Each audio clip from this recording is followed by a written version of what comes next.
Thank you, Super Robivers. One of these days, I'll have a fancy Stream Deck setup thing that'll do all that for me. But until then, we're going to accidentally be on mute a lot.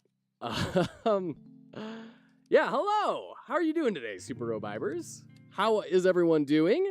How has your life been? Things have been a little crazy for me today. The computer completely blue screened a little bit before starting the stream. And then I realized, oh shoot, we have a sort of pediatrician's appointment we need to be at for the little guy. So we are starting a little bit late today. But nonetheless, we got some really great stuff coming down the line. We, first off, hit our follower goal of 180 followers. Hooray. We are nearly at 100 followers in the software and game dev category, which is exciting. I'm going to go ahead and set our next goal, which is going to be for 200, which is wild. That's going to be a rad time when we get to 200. I feel like once you hit the big 200, you're kind of a little more legitimized, you know? But of course, the legitimizing doesn't really matter for me. It matters for all you. It matters for everyone who, we're trying to support and help out here. And a big part of supporting and helping out, K-Hadao. Hello. How are you doing? Hey, I loved your comments on that recent YouTube video. That was such a great discussion. I really genuinely could talk about hiring in tech for ages because I think that it's genuinely immoral how we have come to hire in tech. I mean, it really blows my mind with the lack of thought and compassion and consideration present in it. So I could talk a lot about that. Super Revivers, my week was boring. You know what? There are worse things. I'm happy it was boring. It's good to have boring every now and again, you know? It was a good talk. I'm glad you felt so.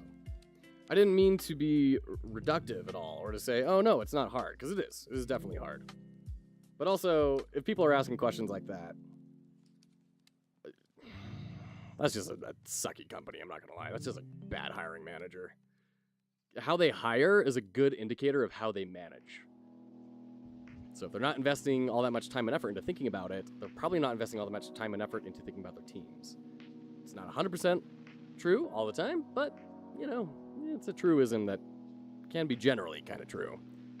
It's not all day in bed because sick. Oh, I'm sorry, Super.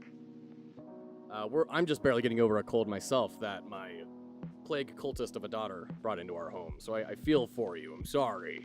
It's no fun. It's my first time applying for a full-time position and not an internship. So it's been interesting, says K-Hadao. Yeah. No, for real. For real. I was just reading an article about the state of design in tech and how the past year has been a very big wake-up call for this generation of design leadership who kind of advocated and fought for design to have a seat at the table and then realized, wait, the table sucks. This table's crazy boring and I don't want to do any of the things that they want. They want me to measure design. And it's like, well, you can't really measure it. It's kind of an inherently creative thing. And,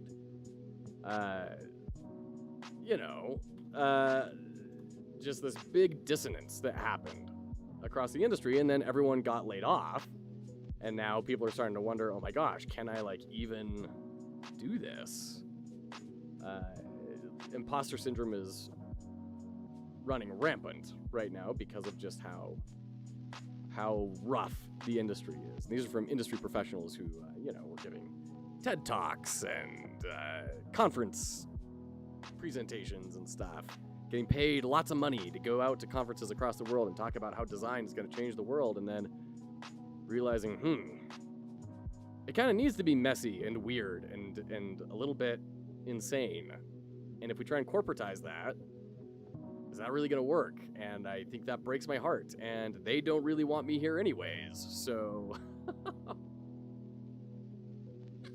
My friend just got hired by Microsoft, which is amazing for her. Makes me feel worse, though. I get that. It's weird because I'm happy for her, but I'm also so jealous. Yeah, no. K Hadao, I understand you 100%. Hey, Saibo, over on YouTube, good to see ya. We're talking about how rough it is in the tech industry right now, and how hard it is to kind of emotionally process a lot of things. K Hadao on Twitch just mentioned that he has a friend that just got hired by Microsoft, which is amazing for her, but it makes me feel worse, though, says K Hadao. It's weird because I'm happy for her, but I'm also so jealous. I 100% understand what you're talking about. When I got laid off at my last company back in November, there was a group of, 6 of us that got laid off. And it was rough. It was rough. And there was a lot of camaraderie, though. There was a lot of like, yeah, we're in this together. And now I'm the last one who needs to have a job and does not have a full-time position. And my good friend Jackie just barely said, hey, I got a job offer and I'm really excited about it. And I went through that same thing, K Hadao, of, wow, I'm so excited for you. That's wonderful. Well, at the same time, also feeling, oh man, what am I doing with my time? You know, is this right? Hey, Super Robi Bros, jumping over to YouTube. It's a tough feeling. It's a tough feeling, and the thing I can say after having been in my career for a decade now, K Hadao, is that this is not the only time you're going to feel something like this. Tech is pretty unstable, and it's more important than ever, really, to have a self-sufficient stream of revenue. And you need to diversify your revenue streams. And if you depend on a company to provide for you and for your family, you are in a very vulnerable position. This is something I've had to learn through hard experience. I didn't even know you had a YouTube. I subbed that. Hey, thank you so much, Robi Bros. I appreciate that. Oh, that reminds me. I need to update the Discord link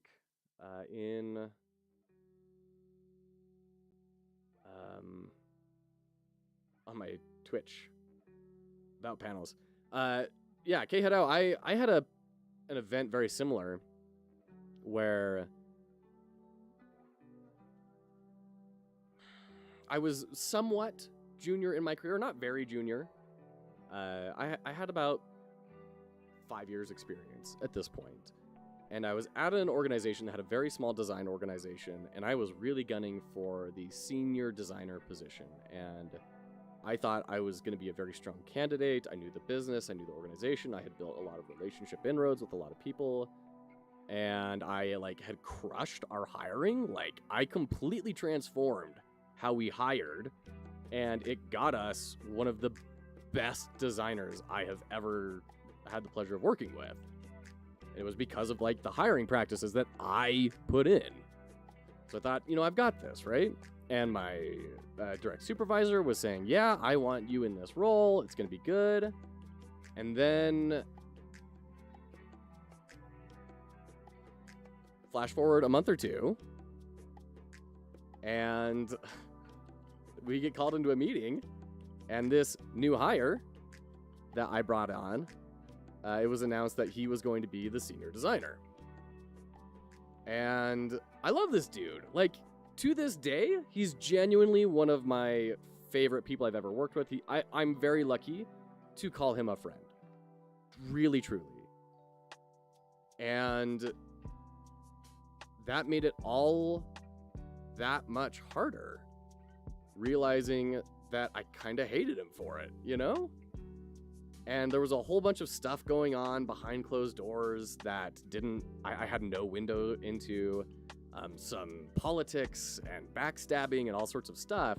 And that's not to say that this other designer didn't 100% deserve to become a senior designer, but it felt like a very big betrayal, and I was very happy for him and very excited, but at the same time, really sucked. And I remember talking to a mentor of mine, and I said, I'm happy for him, and I accept that he got it, and I think he deserves it, and I think he's going to do a great job.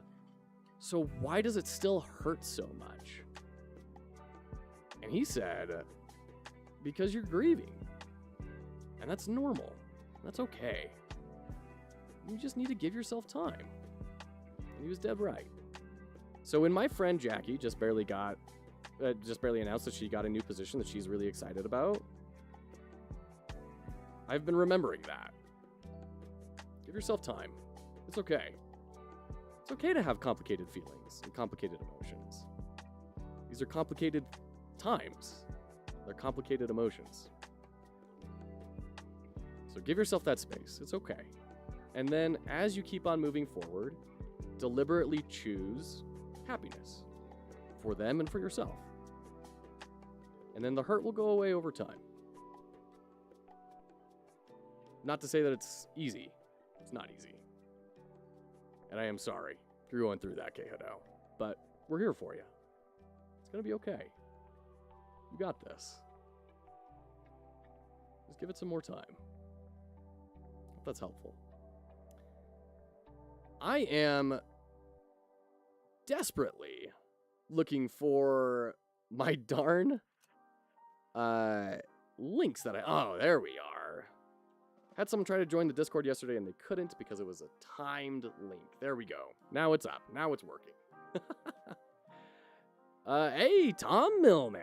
How you doing? I'm hoping so. Yeah, K-Hano, absolutely. And thanks for the motivating words. For whatever they're worth, I hope that my pain can be somebody else's gain, you know?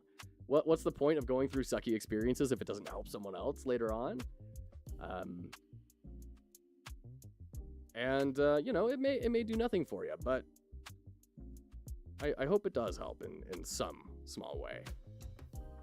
Glad I tuned in for that speech. Hey, Tom. Hey, I loved jumping into that stream yesterday. I couldn't pay too much attention. I was running around being dad and doing dad things.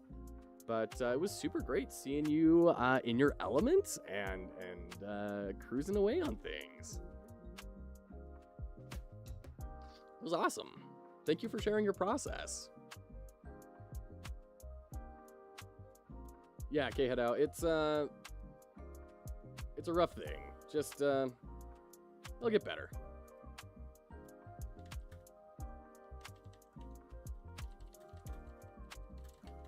It always does.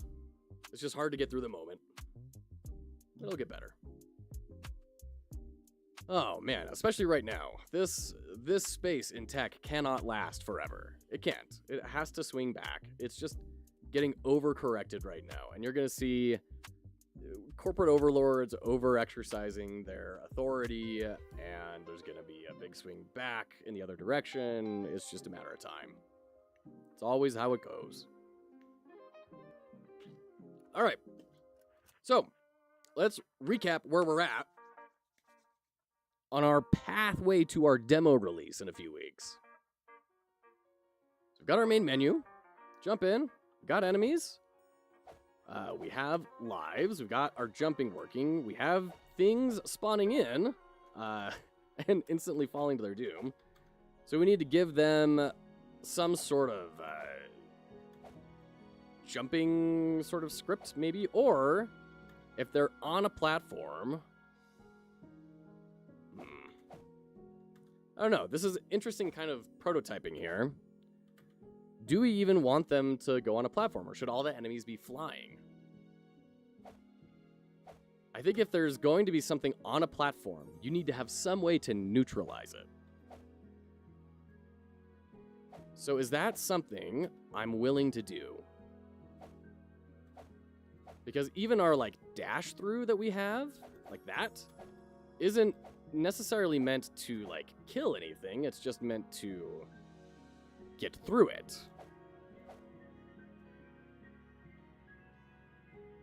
Super Robibers, is it a problem that I don't understand what is happening? In regards to the game? No, that doesn't surprise me at all. It wouldn't surprise me at all if you have no clue what is happening. Now that's a little weird. Why is that happening? This is our progression screen where we're choosing different gods to like rank up in. But our return button is not returning us. That's weird. That's really weird. because we went over this a couple of times the other day. Let's go to our code here. Go back to level. Yeah, room, go to room level. How is that restarting it? Let's set a breakpoint here. See if we can debug that. So, first task. Debug, return to level button. Task after that. What should the next thing be? Determine if platform-based enemies exist. Because that's going to have some big implications as far as the game goes. In fact, I'm going to say right now, I'm going to say no for the sheer reason of it would increase scope. And I kind of don't have that luxury right now of increasing scope.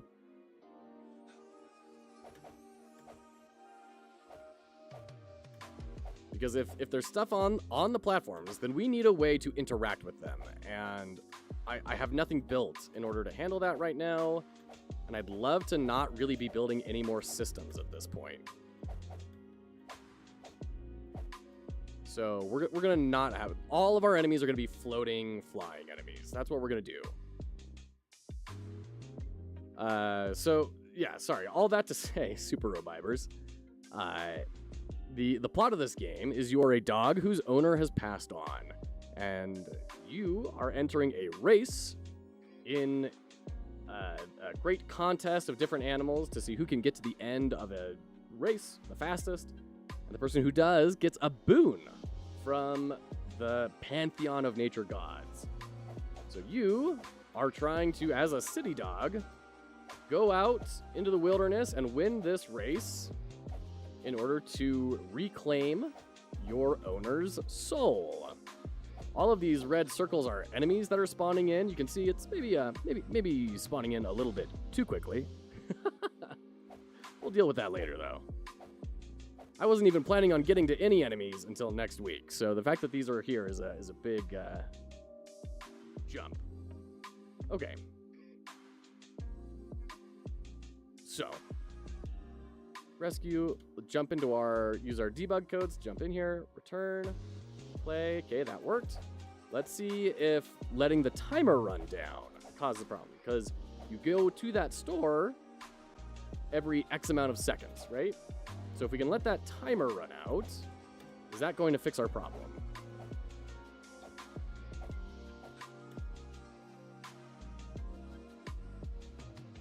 Or rather, not fix it. Rather, is it going to show us what the problem is? That's what we're really looking for.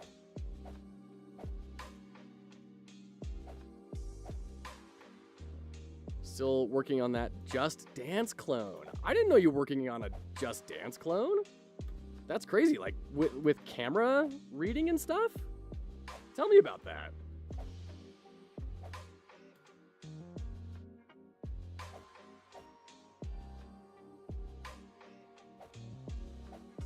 It feels like this should have gone off already. It should be triggering every minute. Oh, okay, well, there we go. So we'll spend our points, return, hit play. Okay. So we're in the bug state. That's good. Let's step into it.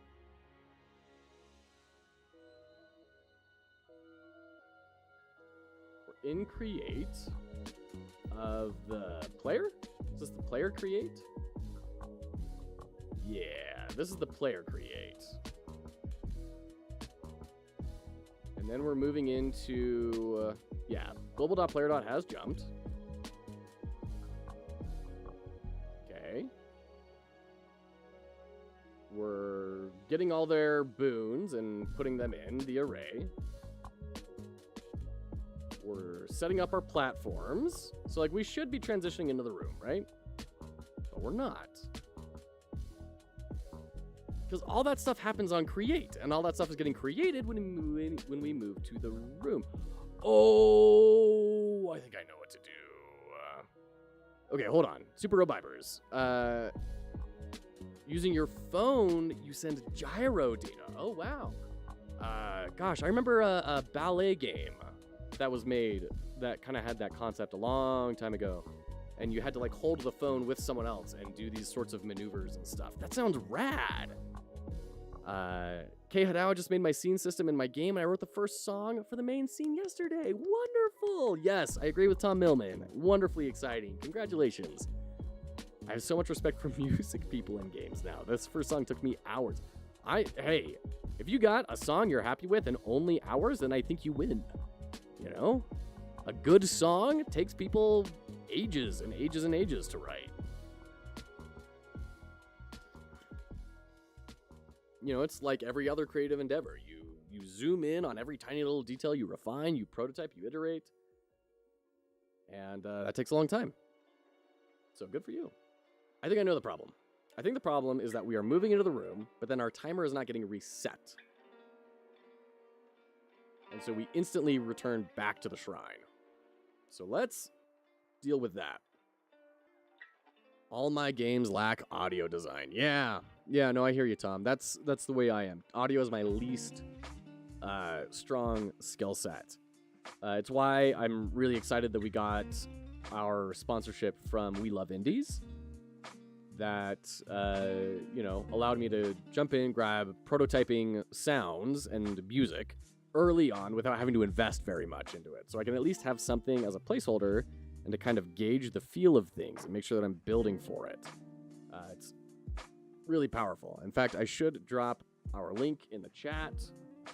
Let me throw that in real quick for both YouTubes and the Twitches. Here we go.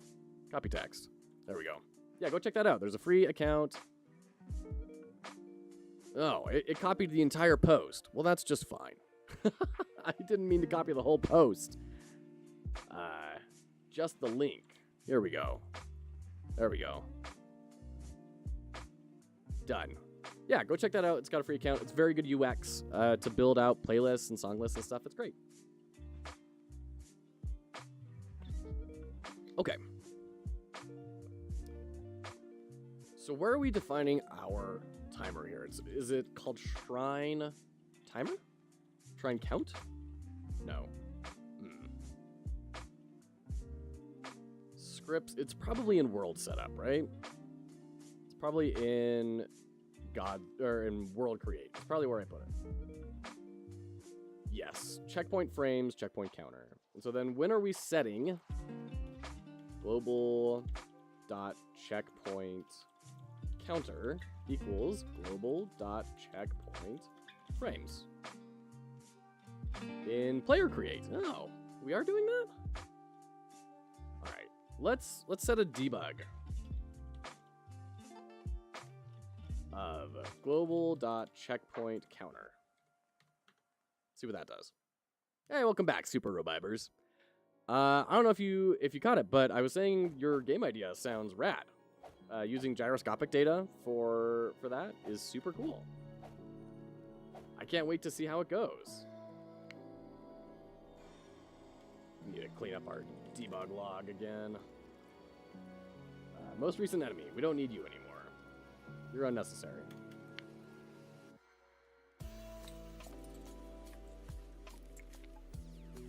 Let's rerun it. Going well, but broken because I'm switching to prefabs instead of having to edit every single scene, but it's going to be worth it. Very cool. Okay, so I'm relatively new in my game dev journey.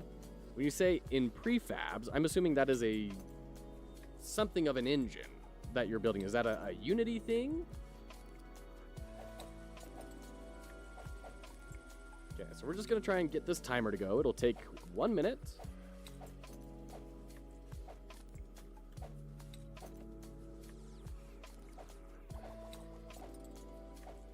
It's like a global object. Is that engine agnostic then?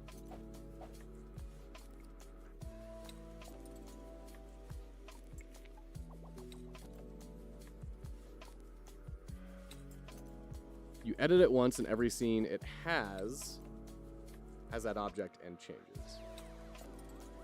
Every scene it has that object and changes. I mean, so it's a global object.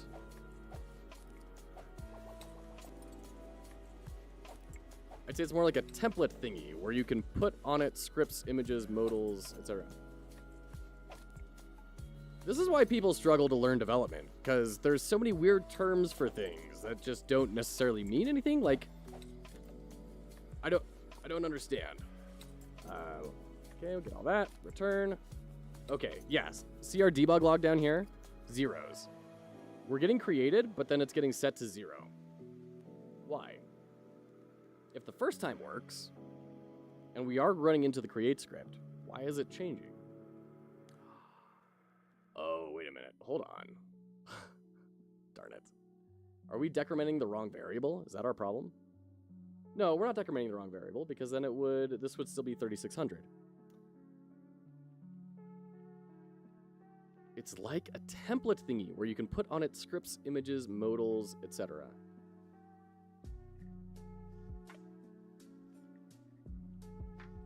I mean,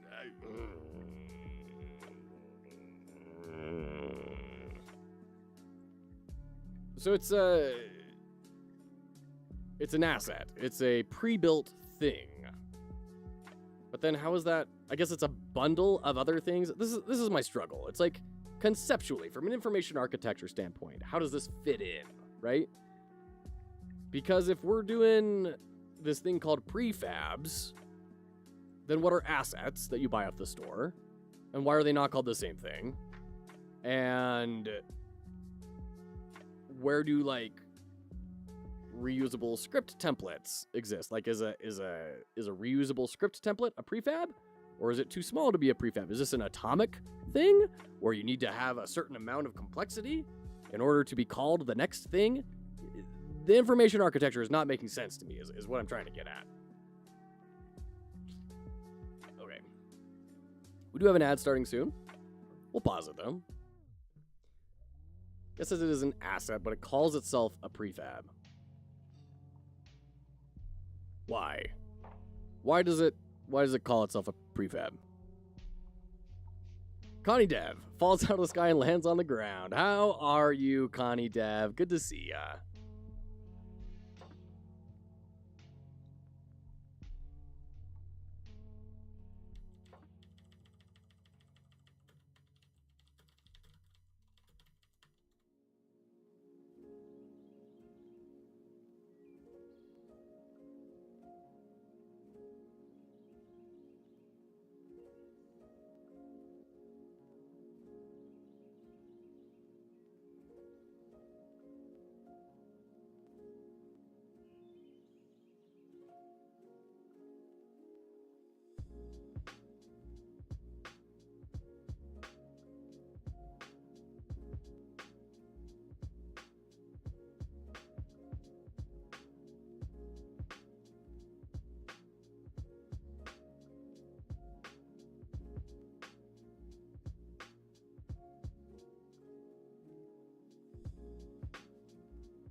Thank you, Super Robivers. Oh, goodness. So I was saying, what, let's see what inspired everyone, and I saw your comment of this stream, and I'm very glad. I hope so. I hope it's somewhat helpful. That's the whole point of this thing, is let's do every single possible thing that we can to love, support, and encourage other people. And the vehicle through which we do that is gaining the skill set to build video games and helping people kind of transform their lives to be something they didn't know that they could. So this stream made me open my project. No kidding. Oh my goodness. Thank you. That means a lot to me. Thank you. It's a rough thing, sometimes to be doing this. And thank you. That's really awesome. Thank you for telling me. That bolsters my spirit up quite a lot. I deeply, firmly believe that there's a need for this. There's a need for someone to be here and encouraging people and helping people see that they have options. And I, for a lot of reasons, I feel like I'm being asked to play that part for people, and it's a scary thing when the market is the way that it is, and we've got this new sun, and we're trying to stay financially solvent, and we're starting all sorts of new crazy wild things. And this is not a high growth space, right? You have 4 people watching right now. This is not a category where you go viral very well, and it's scary. It's really scary, but we have belief and faith that this is where we're supposed to be. So thank you. Thank you for your encouragement. That inspires me. Thank you. Gonna continue on those prefabs. Right on. You got it, man. Yesterday I found out that my first ever finished game, HTML game, I made it 10 years ago. Wow, Tom, that's crazy. That's a long time. It's a long time. Did you, was that, like, have you kept up game making in that gap of time? Or did it kind of get set aside for a little while and then you've kind of returned to it recently? And I can add more songs. Yeah, man, absolutely. One day you will go viral. Well, that would be nice. All I need is financial stability for my family. We don't live a very outrageous lifestyle. We're pretty modest, at least as far as relativeness goes. We live pretty extravagant lives compared to many people, but I've lived on a normal salary for a long time, and a designer salary, which is not outrageously high. But the biggest thing is if we go viral, then that's a lot of people we can help. That's the goal, is we want to help as many people as we possibly can. Hey, kid. How's it going? I see you. Are you in your princess dress? Yeah. That is so special, Ellie. Hey, would you like to go show Mom your princess dress? Or do you want to hang out in here for a little bit? You want to do some coding with me? Okay. Let's do some coding. Alright, let's do it. Let's do some coding. Alright. Here you go, kid. Oh, you dropped your shoes? Well, you can't. You're a princess. If you drop a shoe, then that's going to be a whole movie. You can't drop the shoe. Especially since you don't have a wicked stepmother. You just have, like, a righteous and awesome normal mother. You have a bow. You look expensive. Nice. I've been playing around with Unity for a few years, then stopped for college, but continued doing 3D modeling, hand-drawn animations and illustrations. Very nice. And came back to game dev in 2020 Well, that's still quite a lot of reps in a lot of spaces that are next to, at the very least. And 4 years of doing game dev is quite a long time to have been working on it, especially coming back to it. That's awesome. No, Tom, thank you. I don't even own the half of his style. Are you kidding? The pixels that are rendered in that avatar are far more than anything that's over here. But thank you. I appreciate the kind words. Can't wait to listen to Baby Shark all day because I added it in my game. No, did you really? Oh, because it's the movement game. So is this a dance game specifically like for kids then? Because that would be rad. My daughter is obsessed with like freeze dances on YouTube. And I'll tell you, these things get like 50 million views and it's all ripped assets. Like it blows my mind Nintendo hasn't come after these guys hard because they throw like clip art of Mario everywhere. And it's like, help Mario storm Bowser's castle, run real fast. Millions and millions of views. No legal action so far as I can tell. It blows my mind. It's clearly not officially sanctioned because it's not official YouTube or Nintendo branding or anything. It's got all sorts of weird fan art like Lady Bowser. You know, like I don't think they would be big fans of having millions of people see that. If I add kids song, it can become one, but it mostly has main game ones. Okay, very cool. Very cool, Revivers. Guerrilla advertisements, yeah. Oh, man. You guys crack me up. There we go. All right. Vid game, let's go, Mr. Tom Sutton. How's my favorite flared rib allergy impacted animator doing? GameMaker 2D Fighters. What are you doing here? Are you at the hospital? What are you doing in here?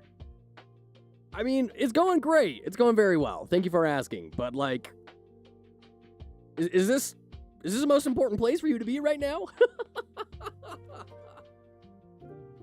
How are you? How's everything going? Did things end up progressing, or are you back home, or?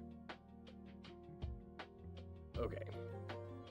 Right, this is what we're trying to fix. We're trying to fix our timer. So where are we decrementing that timer? Aubrey, hello, over on YouTube. Can't stay long, but like to say hi. Thank you for the check-in. I appreciate that, Aubrey. Brightens my day. Thank you. Good to see you, and I hope you have a great rest of your day. All right, global dot checkpoint frames. Okay, here we go. Right here in the spawner object. Okay. We are decrementing checkpoint frames by 1. And then in the player, oh, that's our problem. We're decrementing checkpoint frames instead of checkpoint counter. There you go. That's our problem. We were in fact doing the wrong thing. Counter. And my brain didn't work. Didn't catch we were doing the wrong thing. Global dot checkpoint counter. Are we decrementing checkpoint counter anywhere? Just right there. Okay, weird. How is it getting set to 0? Oh, because when it was created, it would set the checkpoint counter, which was 3600, to 0. And that's why it confused me. All right. Thanks, you two. Absolutely, Aubrey. That's awesome. My first game I released was probably 2 years ago, says Super Revivers. Let me download the file. Wow, very cool. So you released, so this was published? I mean, you know, whether self-published or otherwise, this is something out in the wild that exists. Or at least did at one point. Okay.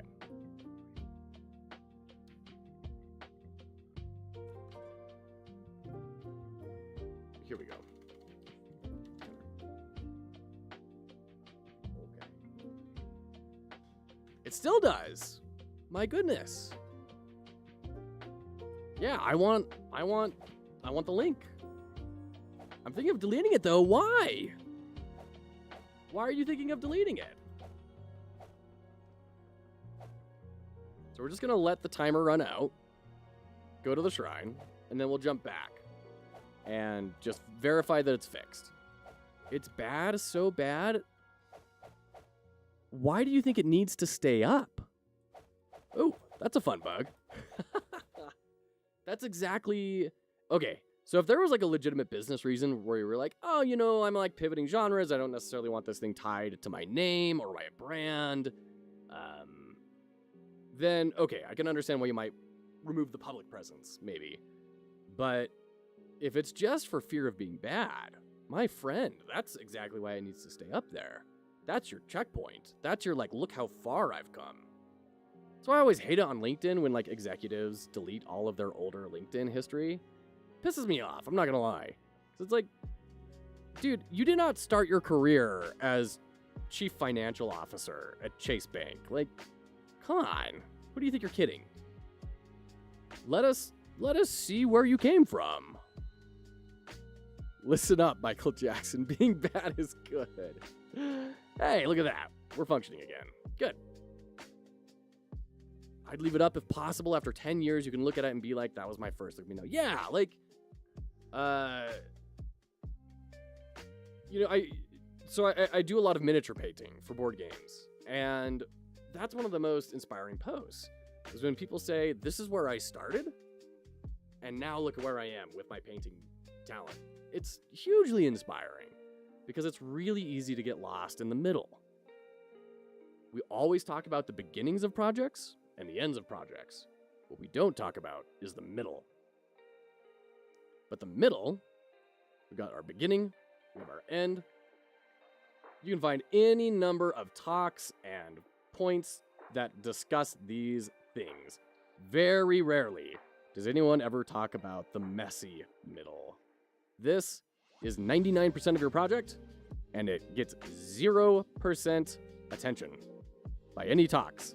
And there are reasons for it, because this space is hard and is deeply personal and individualized. But I believe seeing stuff like that this was my first game, and now I'm here, it encourages me to push forward, find my own way through it. It's trying to save the project? All right. Good, I'm glad. I'm glad we've sufficiently bullied you into at least chronicling it. No, the world deserves to see it, man. That's why I'm doing this stream. Go back to my old streams back in November. You won't want to stay long. My game from 10 years ago is up. Unfortunately, it's not playable because it was built on a stack that's no longer supported, but it's still cool to see it. Do you have any, like, recordings of it, Tom? Make sure you get, like, a recording of it if you don't. Have some way to express, look, this is the thing. That is super cool. I'm envious of all of you. All right, let's zoom out a little bit so we can see our checks. Let's bring that in. There we go. Another Tom. You have the project files. Well, sure, but like, if you needed to give a presentation on that thing tomorrow, could you do it? The middle is when it's hardest to feel motivated and when most unfinished projects lose steam and are dropped, says WifeQuest. Absolutely. It's 100% true. I was just watching a conference by Thomas Brush over on YouTube. Indie developer who's made 3 to 4 six-figure deals with publishers in order to get games published. And he said, your biggest danger to your success as an indie game developer is stopping. And I agree with him. All right, you guys go have your Highlander duel. Bring the bloodied head of the one who loses, and you can channel their essence into yourself. If you can make it past the messy middle, you're golden. I mean, WifeQuest has done that in a big way recently. WifeQuest is an illustrator. When she graduated, I hope she doesn't mind me sharing all of this. When she graduated, she was terrified she'd never get a book job. And she kept with it and networked, which is very difficult for her. And she pushed and pushed and pushed because she believed in trying to make this happen. And she got a book job. And that led to more book jobs. And then she just barely got signed on with a really big agent because she never gave up. She's an inspiration to me. Huge inspiration to me. I'm in my own messy middle, and she's guiding me through it. She's a big, bright light. Thomas Brush is a great indie. Yeah, I agree, Tom. The game is me remaking Carlson. That sounds vaguely familiar. Carlson.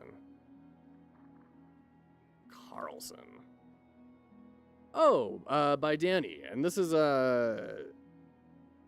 not out yet, right? Yeah. Danny kind of disappeared from what I understand, right? I don't really know who Danny is. Someone just said, your style reminds me of Danny on one of our devlogs. And so I looked into it a little bit. Nice congrats to her. Yeah, big congrats to her, Tom. Yeah, thanks. Super Robivers, oh, you don't know what Carlson is. Carlson is just a game that Danny is working on currently, like in the top 10 wishlisted games on Steam. Is it really? God, I'll tell you that, dude.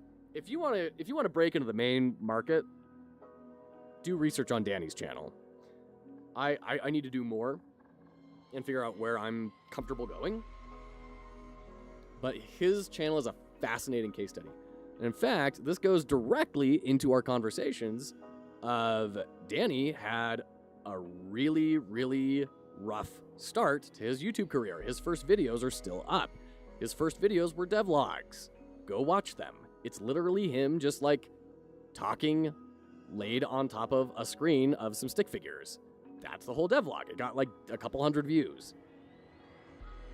And then, along the way, he figured out how to make stories that YouTube cares about. And then exploded. Go watch Danny's channel and research it if you want to break into the mainstream. Never give up, says Tom Sutton. Well, you know what? You know, you're another inspiration to me, Tom, and hearing about just the very small amount that I have, and kind of filling in blanks in my mind with my own large enterprise experience. You're an inspiration to me. I was talking to WifeQuest about this earlier, how the dedication and perseverance that you display is frankly inspiring. It really is. Prefabs are like scripts in GameMaker, says 2D Fighter on YouTube. I'm calling you a liar, because that would just be a script, right? Why would we need another name for a script? Why are we naming things so weirdly? Prefabs is Unity, and Unity is like scripts in GameMaker. That can't be true. For my own sanity, that can't be true. This is the eldritch truth that I upon gazing, I will lose 10 points of sanity, because no. Why would they call it prefabs instead of just a script? A script is a script. Like that is as atomic of a name as you can get. His first vids were stick figure animations, says Super Revivers. Yeah, on the train, right? I've given up on happiness. You know, you say that tongue-in-cheek, but there is a certain amount of tranquility in that regard. You know, that was, to my understanding, that was kind of Buddha's great revelation when he went out among the people, was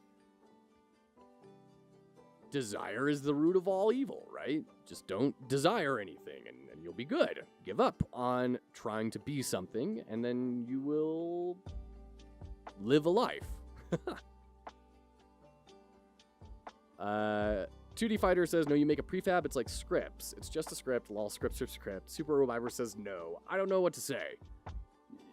See, this is a prime example. The name prefab means nothing. It means nothing. It has no contextual anchor. Goodness. All right. Enough about me whining about information architecture. Danny's first hits were on Zaruk 12, like Num Num. You are what you eat. Zaruk 12? Is that a YouTube channel? Do you like do videos for someone else or something? What's Zaruk 12?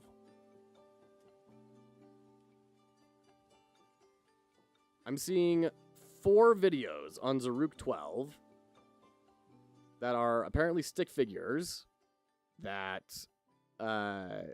range between 22,000 and 100,000 views.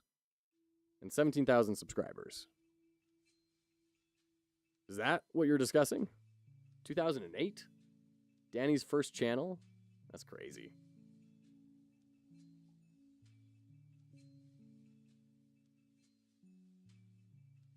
Oh, wow. Carlson has been in development for a long time. He has a video 3 years ago saying Ghost Runner is basically his game. Wow. That's a long time ago. Crazy. Yeah, no, but that's your case study. That's your big case study. If you want to learn how to go viral, look at what he was doing, and then look at what he started doing. And your formula for success is going to be somewhere in there. You can kind of look similarly at like Josh Wiseman. Went on a similar journey, although he had a slower ramp up on his storytelling. The big problem that I'm encountering is I don't think I want to hit that crowd. Like, I think that crowd is the time-rich quotient of people, which is like teenagers. And like, I have nothing against teenagers. I was one once. But they're not really the target market for Foxhollow Games. You know, we're looking for people that are looking to kind of transition their careers, not people who have no career. No sound, says 2D Fighters? You sure? Says it is running all just fine on my end. Okay. Let's look at the next thing we need to build.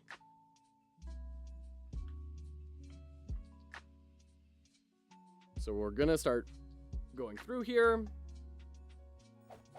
Dive through. And I'm basically just keeping an eye out for what are lower hanging fruits that I can start picking. Because we're kind of in this polish phase right now.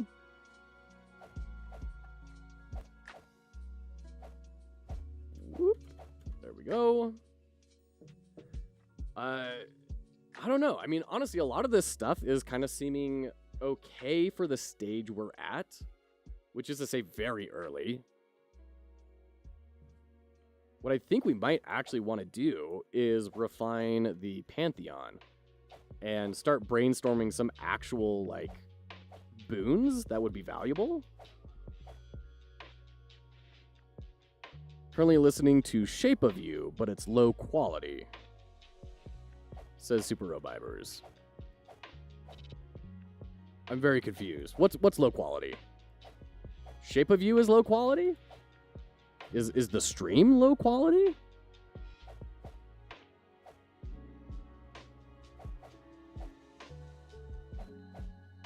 The song. Okay.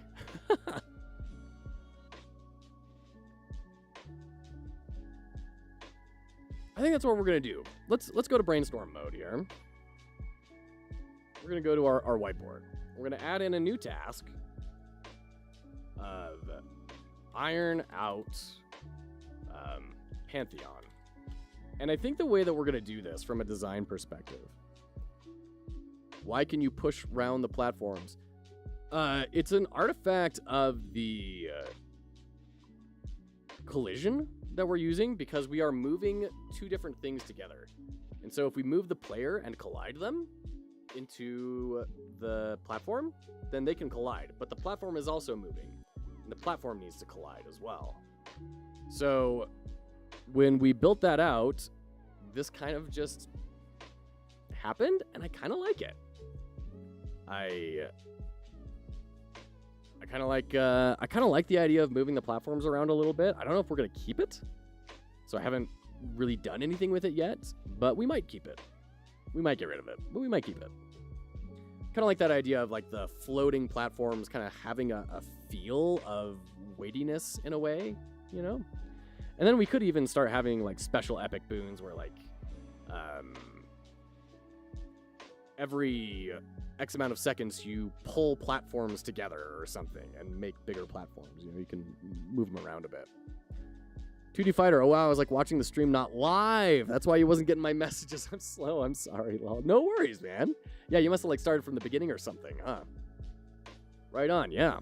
So were you, in that case, are you in the hospital right now, 2D Fighter, now that you're watching live and catching things? Like, you good, man? Is everything okay?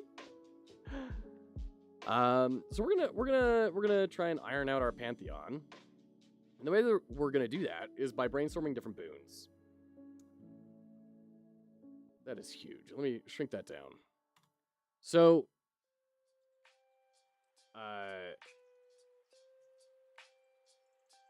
let's talk about this. What are some boons that we have? We have jump height up. We have jump length up. I think those are both solid, boring, but solid boons. Jump height up, jump length up. We have extra lives.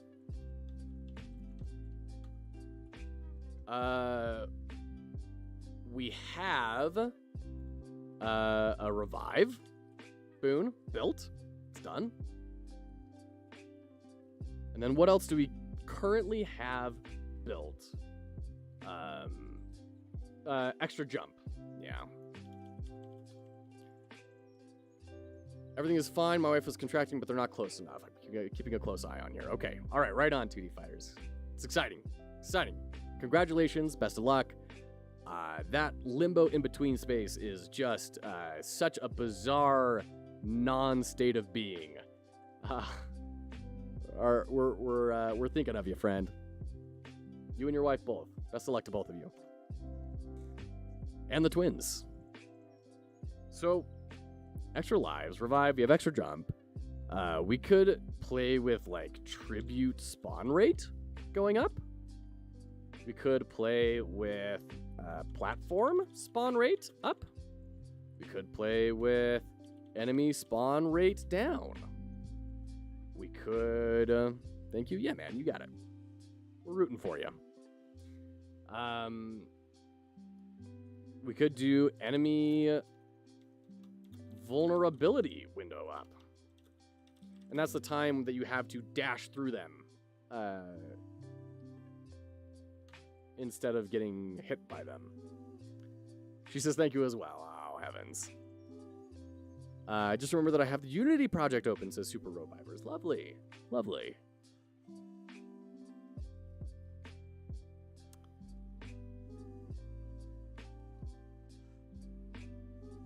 What are we doing next? What are some other good boons that we could do here?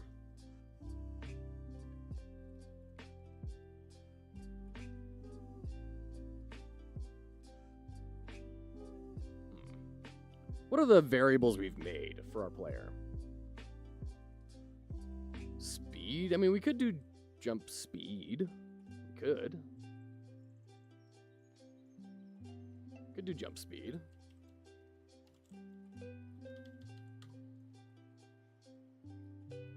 Next song to fix is Can't Take My Eyes Off You. Oh, man. That's exciting. You're cruising through these things, man.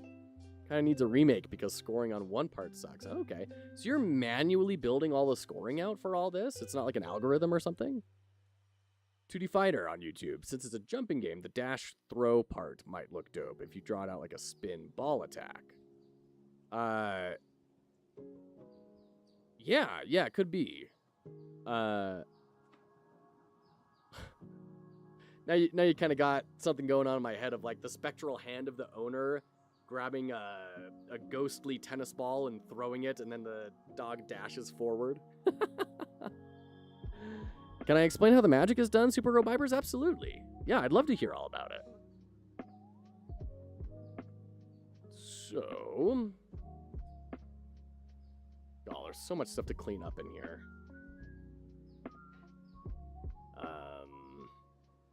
Dash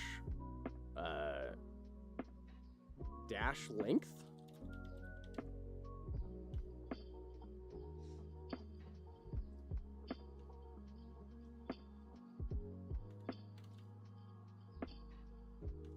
Gravity down. That's a good one.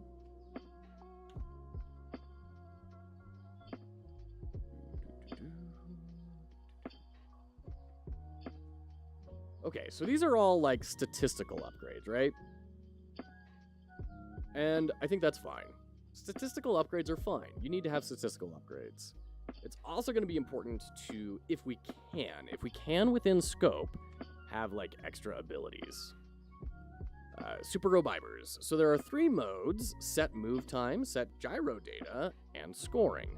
When I set the time, I just press enter when the move is needed to run.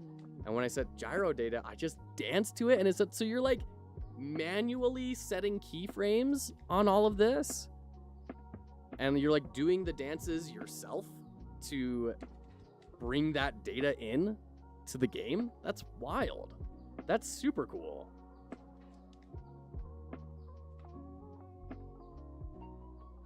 Oh man, I think we went straight through our ad. Oops. Darn it. So, what might some abilities be?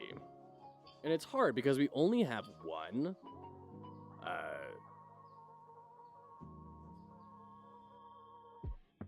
One input. So these kind of have to be passives in some form or other. Now I need to extract pictos and lyrics, which takes a long time. Oh wow, very cool. I believe it. I believe that takes a long time.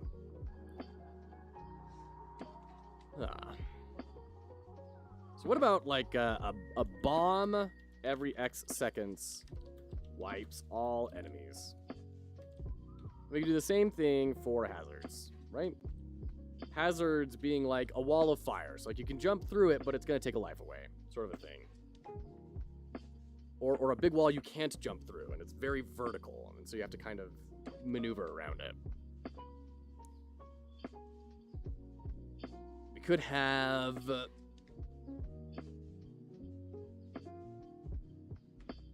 what else?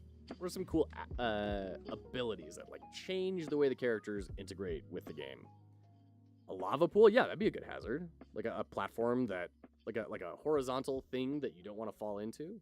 Yeah. Absolutely.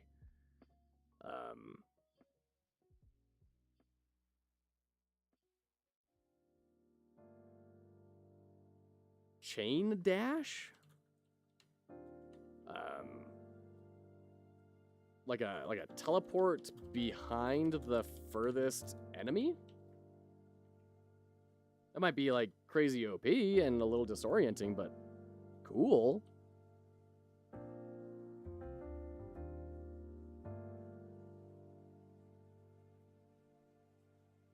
What else? Ooh, what about a gravity well, where slows nearby enemies. So if they get within X distance of you, then their speed gets set to something a lot lower. So they kind of go, and you have a little more time to work around them. It'd be kind of fun.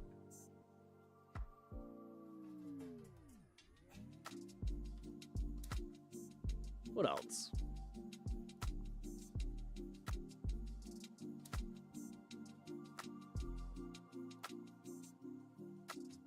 What about like an initial burst of vertical speed? Jump, initial jump height up. So like you get an extra boop right out of the gate, like a rocket, poof, and then you kind of keep on going up.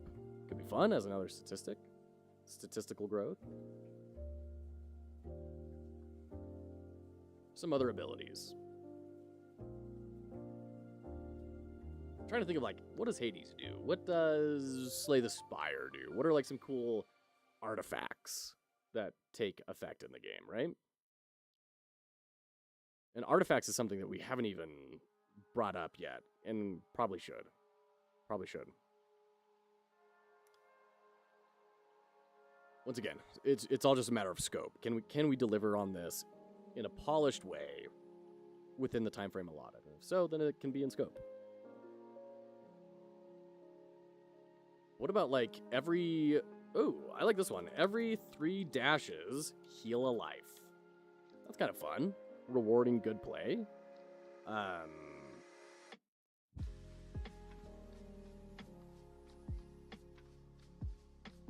Reduce checkpoint time. Checkpoint frames by X. That'd be more of a statistical one than a hard ability one. We can put that back up here.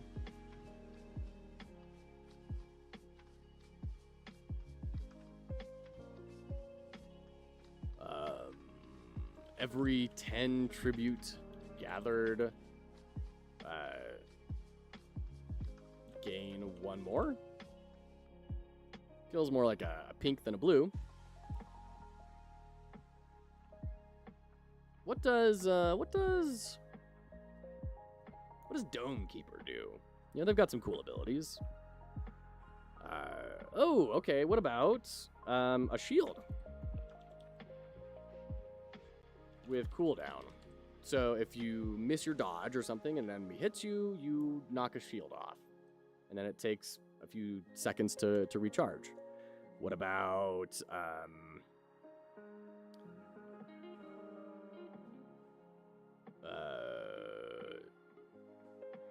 not block, but intercept projectiles, intercept enemy projectiles on cooldown. So like if someone is shooting a ball of fire at you, this will zoom out and hit it, prevent you from needing to deal with it at all.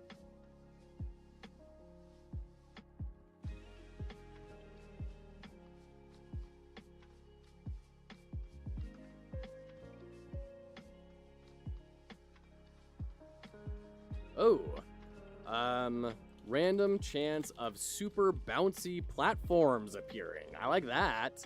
Let's affect the world a little bit. I like that.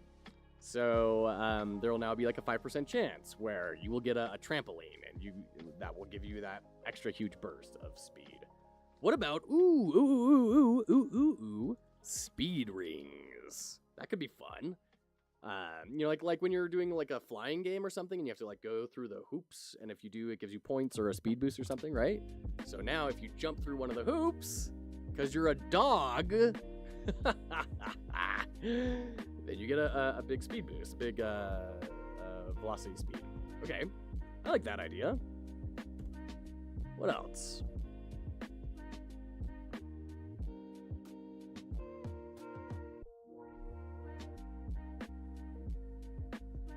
I mean, a simple one is tribute is more likely to appear,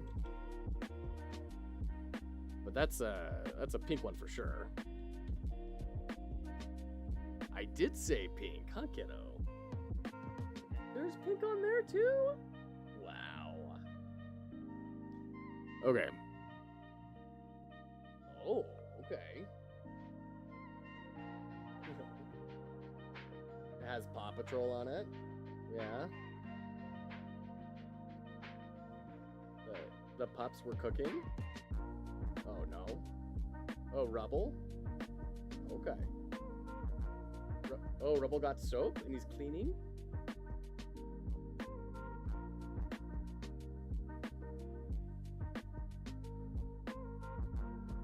Oh, Rubble got the salt for Ryder.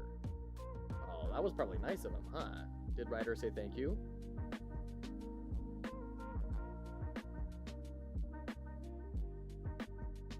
Tom, do you feel summoned? There he is. Oh, man. All right. I mean, this is a pretty good pool. I think we can definitely start with this, right? Yeah. It's for the pups. Okay. Very cool. Yeah, this is a good pool. Let's work on transcribing this over to our code. I think most of these will be fairly quick to implement. The blue ones obviously are going to be a little bit more intense, but it shouldn't be crazy hard. So we're going to swap back over to GameMaker. Hello. All right. We've got our player. We've got all of these things here, right? I think we're going to get rid of the charge duration. Just the more that I think about it, the more I think, I don't think this is the right game for that. Where you have like a charge, hold in the button to charge your jump and then jump. I don't think this is the game for that. So do this. Copy, paste, and we're gonna do jump height up. Oh, which we have. Jump boost up, I guess.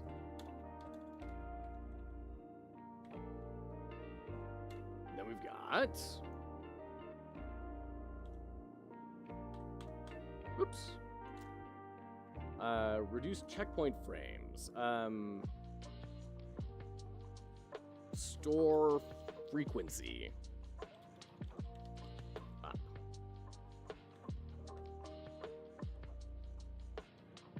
Bloop.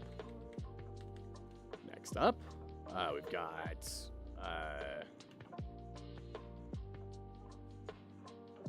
gather tribute. And then more frequent tributes.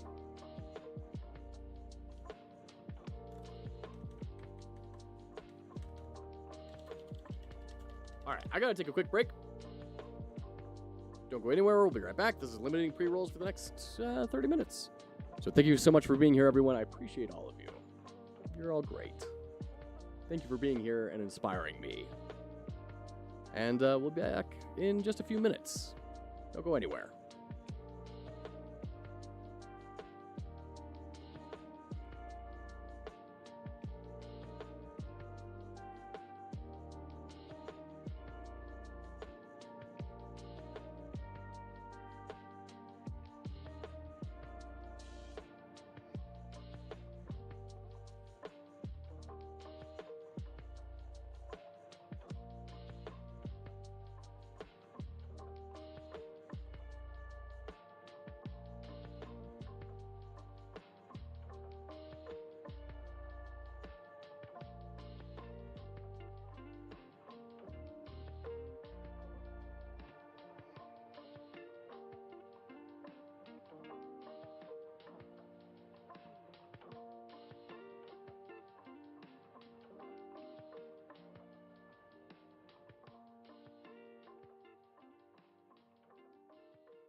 we're back.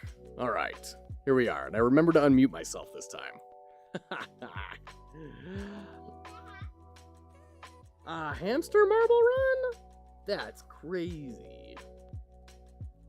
In Unity, a prefab, short for prefabricated, is a way to store a game object, along with its components, properties, and configurations as a reusable asset. It's an asset. Assets are reusable, right?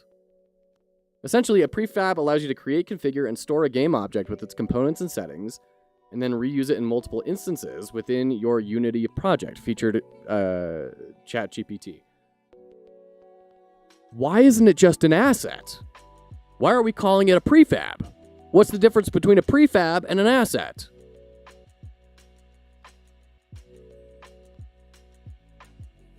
All right, nonsense aside. All right, let's keep going on this. So we have our more frequent tributes done. The word fab. Oh my gosh. I feel like I'm the only person taking crazy pills. Prefab is just a serialized object.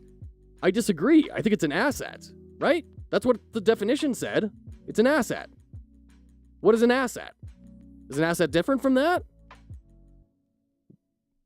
This is my old man yells at clouds.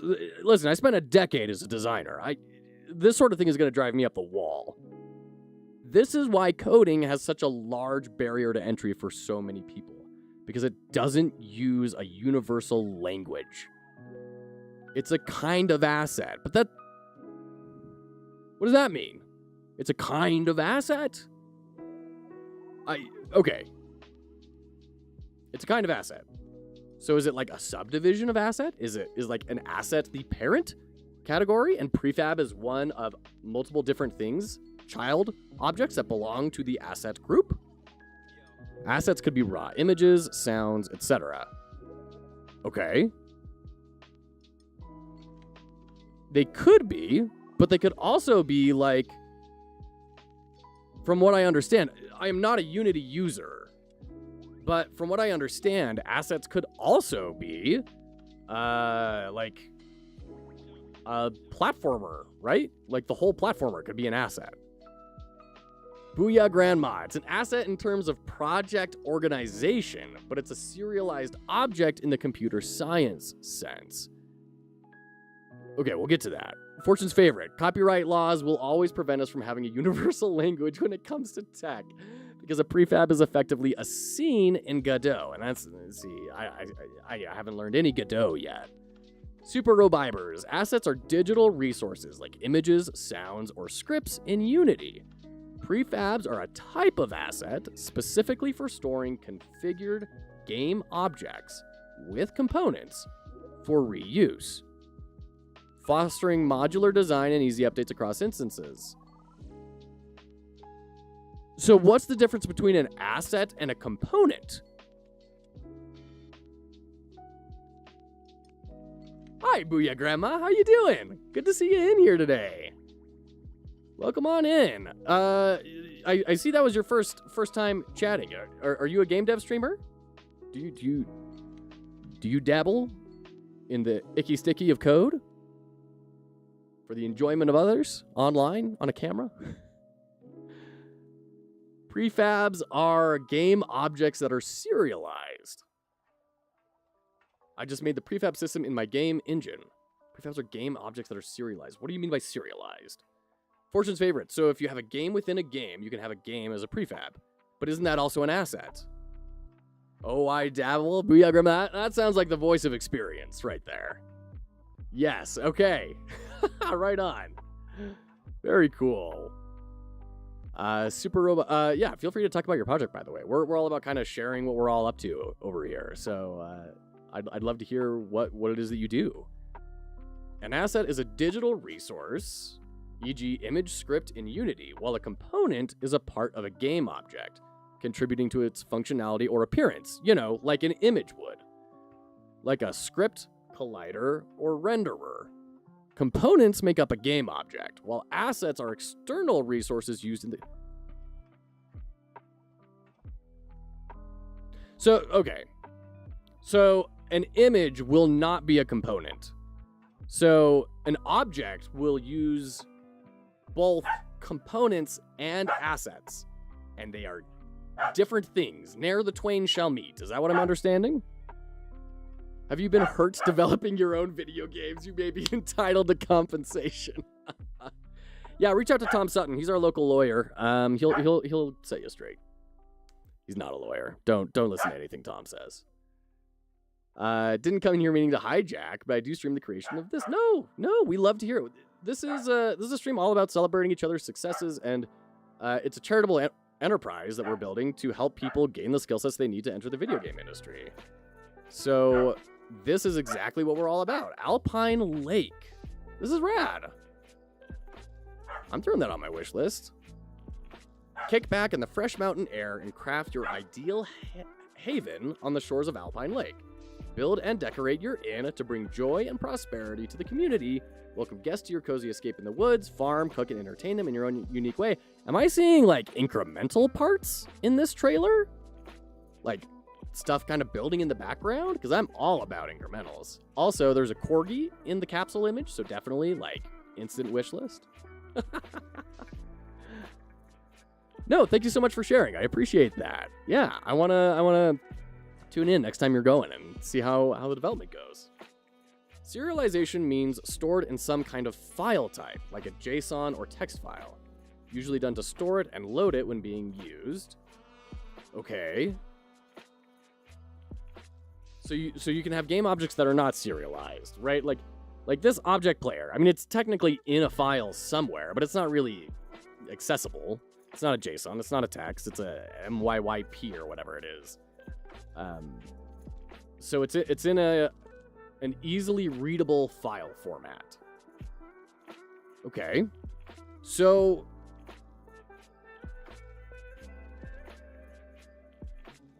all right.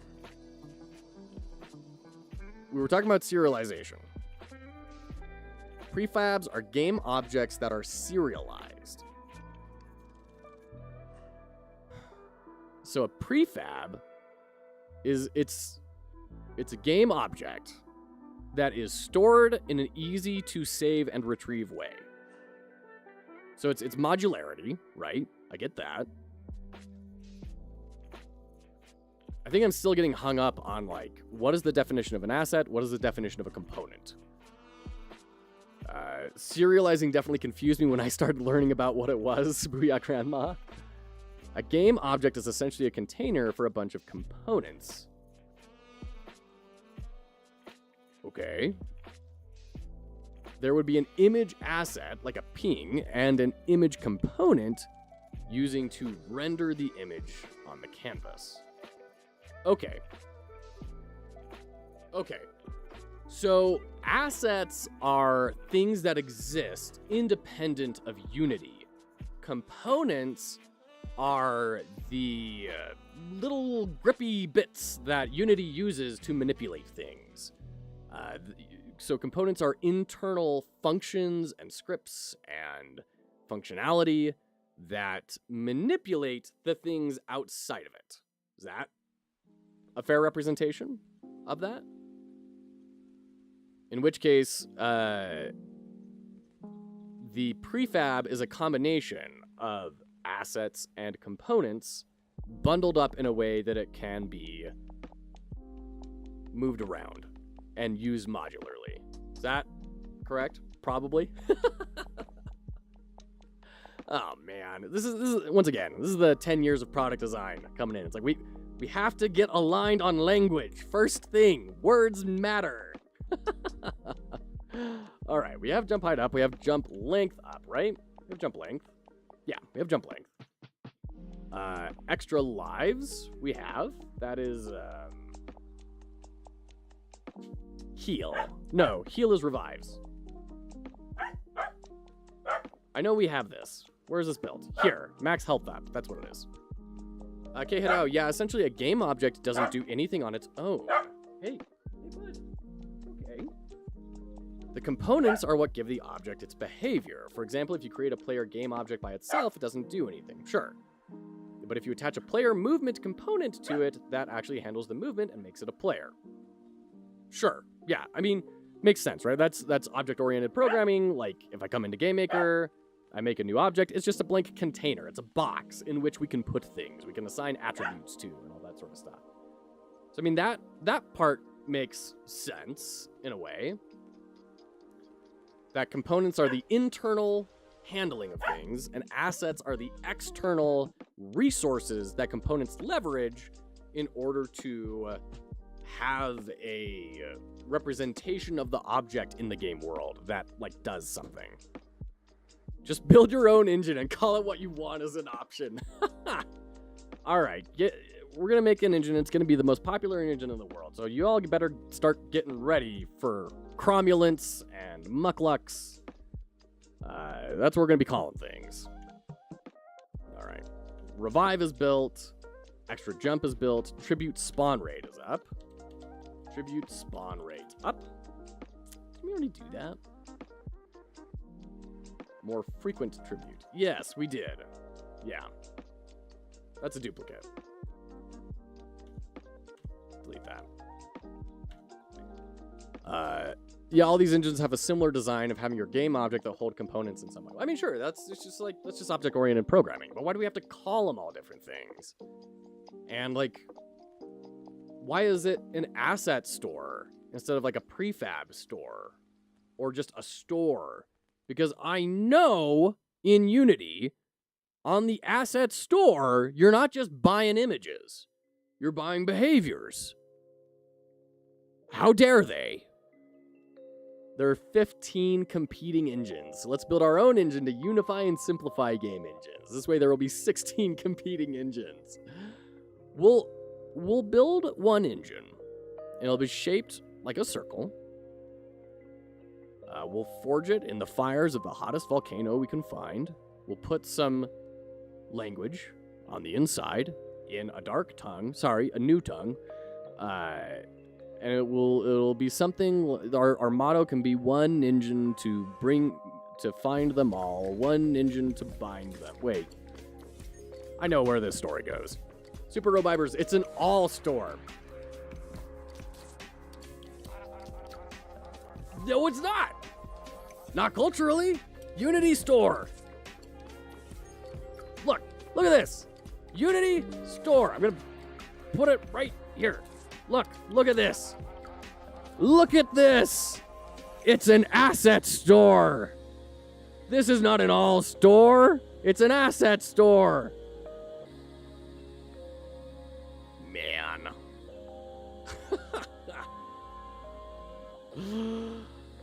You can get scripts, tables, nuclear launch codes. Oh, goodness. Yeah, I mean, this is the thing. People rag on things like Godot and GameMaker for being a little bit janky, but then there's like stuff like this, when they can't even get aligned on their own terminology. That bothers me at a deep and fundamental level. All right, let's platform spawn rate up. Let's actually do some darn game dev today. Now the old man is done yelling at clouds. All right. Enemy spawn rate down.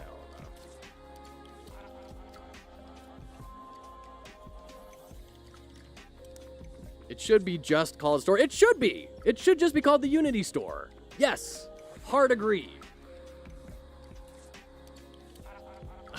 The terminology makes sense to me. It makes sense to you because you've been indoctrinated, K-Hadao. You've been brainwashed. No, that's the thing. That's my problem with coding. And it's been my problem with coding for the past month. 3-4 months that we've been doing this. It's like, I don't know, it makes sense to me. It's like, yeah, it makes sense to, like, specific people. Is it going to make sense to everyone, though? I know it doesn't make sense to me. I know GameMaker has a lot of things that, like, make sense to people, but make no sense to me. The whole key pressed, key hold thing. Remember that discussion we had a while back? Case in point. You calling sprites, and then each frame within the sprite and a sub image, And then when you want to reference a sub-image, you don't have any like sprite underscores or anything about it. Like, ooh, that one gets me. Ooh. I think it went to stop looking for meaning. It makes way more sense, says Booyah Grandma. Once you're used to something, it makes sense. Yes, exactly. If you use an API ever, there will be questionable naming. Everyone thinks differently. That's just software. It's true. It's very true. Fuzzy Buzzy, welcome on in, friend. Good to see ya. How are you today? How are the fuzzies? How are the buzzies? Has Wuzzy entered the picture yet? Yeah. I mean, that's the thing. You are right. It's always going to be a, like, does this make sense according to whom? And it's easy to just throw your hands up in the air at that and say, eh. But that's been my job for 10 years. And so it's very, very difficult for me to just get out of that habit. Especially when I think it's good and I see people bashing their heads against programming. We had a guy in here a long time ago, long before any of you were here, who was an oil rigger that got laid off. And he was trying to learn HTML, and just like writing an anchor tag was the weirdest, hardest thing in the world for him. His brain just could not accept, like, that the href goes in the tag instead of outside. And he was writing it a million different ways, and he just couldn't fit it in his head. And I think that happens a lot more often than we think it does. Tired. I hear you, Fuzzy. I hear you. I hope you get some rest today. How's your project, by the way? I think you mentioned you were building something, right?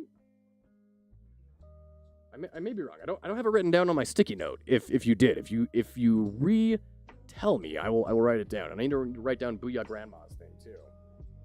I have a terrible memory, but when I write stuff down, I remember it better. And Booyah Grandma, what was your game called? It was Alpine Lake. That's it. Alpine Lake. Nice. Cool. There we go. Twisted Metal top-down car combat game. Yes, right. That's right. The Puppet Man is making a Twisted Metal car combat game. That brings me a lot of smiles. Buzzy. Twisted Metal. I heard that got like a Netflix adaptation or something recently. Weirdly enough. That's right. And I remember you posted a GIF on our Discord. Yeah, you put a GIF up on Discord of it, of the car kind of like dashing through the cop cars and stuff. I remember that. Yeah. Okay. Dash length. Thank you for reminding me. I appreciate that. Dash length. Okay. And then next up, we have gravity down. Right.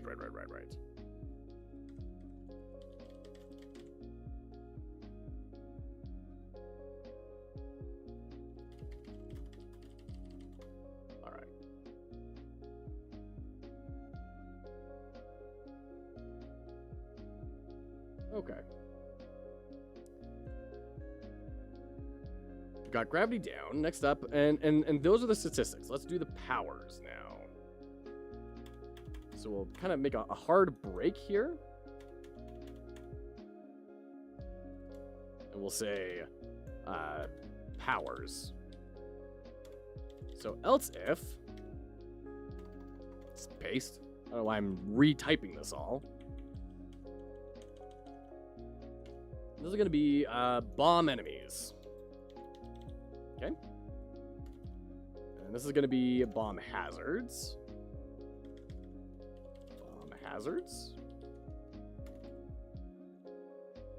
Chain dash.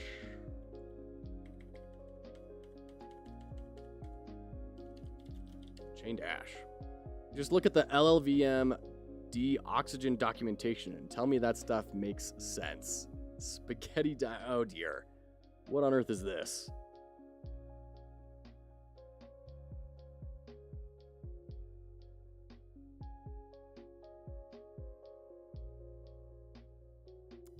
I know. other than being blue and having arrows pointing to boxes, this is literal spaghetti.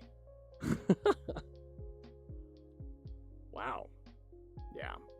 See, and this is why design matters. This is why design matters.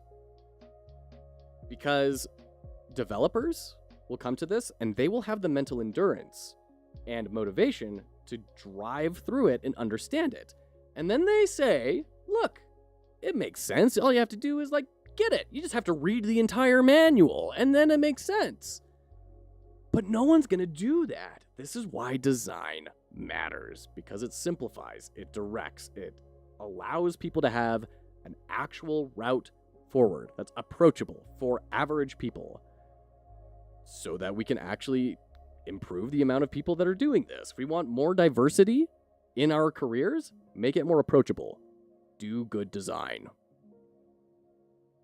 All right. Yeah. I mean, stuff like this is all over the place. It's deeply disconcerting.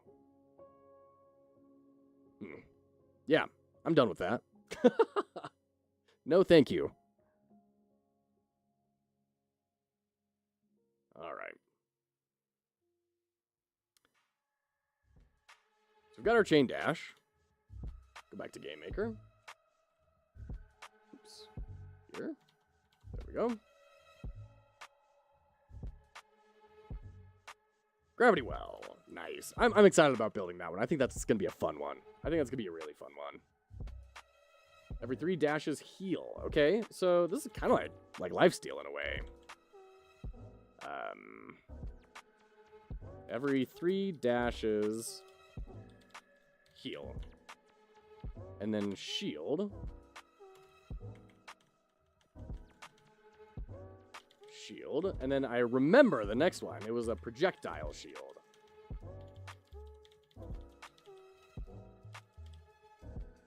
So that's going to have like a better cooldown than the normal shield, because it's going to be less broadly applicable.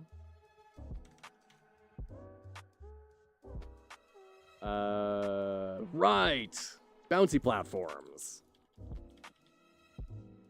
That'll be fun. That'll be a fun one. And then speed rings. I like that. These are a lot of fun powers. I'm excited about these. Speed rings. Okay. Very cool. So let's go ahead and start coding these out. For jump boost up, what do we have in here? Do we have like an initial jump boost? I don't think so. I think we need to add this. Where's our jump code? Attacking code, jump code. Okay. So we're just setting velocity y equal to the jump speed. And then maintaining that. Okay. So we need like a jump boost variable. Jump boost equals, and we'll say that's -5. Double, well, 0 for now. And then in here, on our very first velocity y equals jump speed, we're going to change that to instead be jump speed, it will be jump boost. Okay. We'll set it equal to the jump speed. How about that? So now, in our jump boost up, we can just change jump boost. Minus what? 2.5? Just double it? That might be too much. I don't know. The important thing is functionality right now. We'll fine-tune the numbers in the field later. Gather tributes. So this is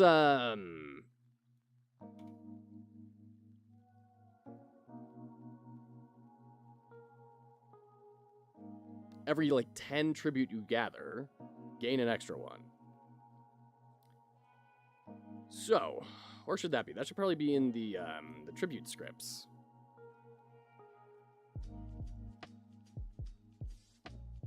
Nope, too much. There we go. There we go. All right. So we need to like set some sort of variable equal to true, right? Gather tribute equals true. And we will set gather rate equals 10. Because this is interesting, because now we have this concept of like gaining extras, like an interest in a way.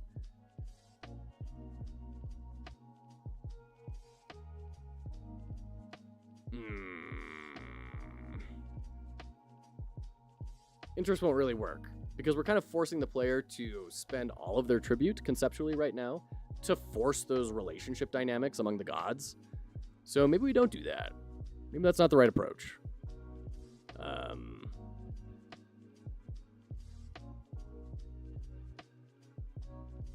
So do we want gather rate? I think so. So every 10 that you pick up, you gain an extra one. You know what? Just to keep things simpler, let's not do the gather rate. Let's just say every 10. So, for you,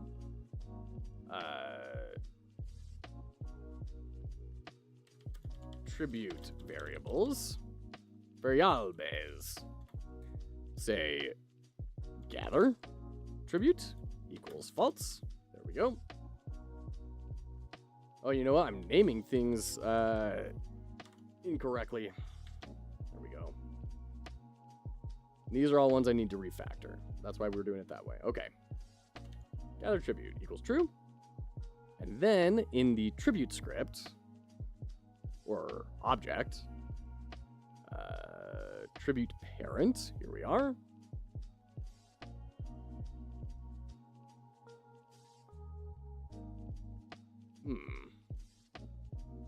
SC open, script open, okay.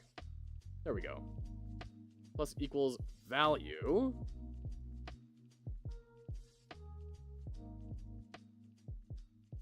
So we need a counter, right?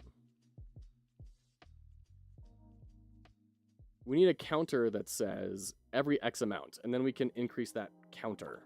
Global.player.tribute counter plus if global.player.tribute counter is greater than or equal to global.player.gather rate, then global.player.tribute plus and global.player.tribute counter equals 0. We'll just reset it. So now in our player create, we need to make those variables. Out of curiosity, when is this game coming out? Asks KHadao on Twitch. We are aiming to have the demo out in a few weeks. We're going to have sort of an early access period a month after that. And then a month after that will be launch. That's the goal right now. We have yet to miss a deadline.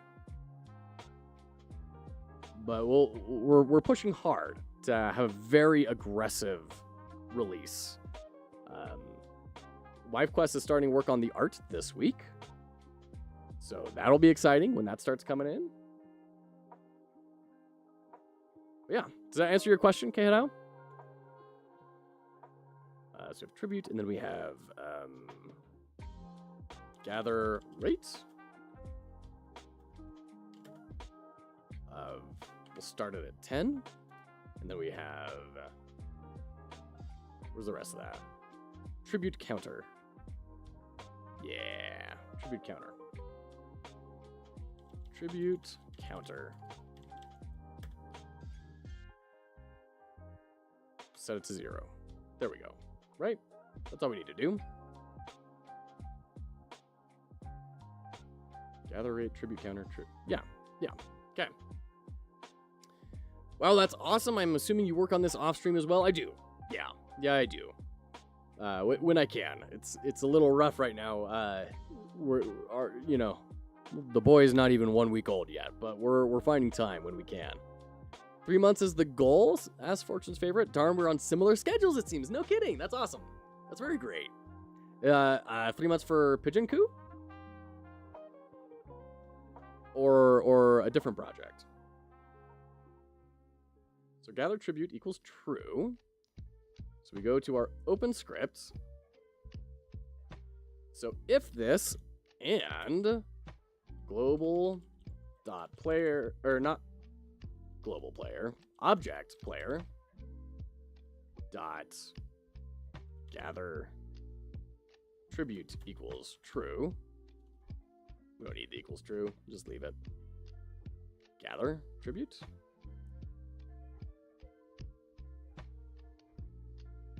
There we go. I did have a misspell in there. Good. Glad I got that.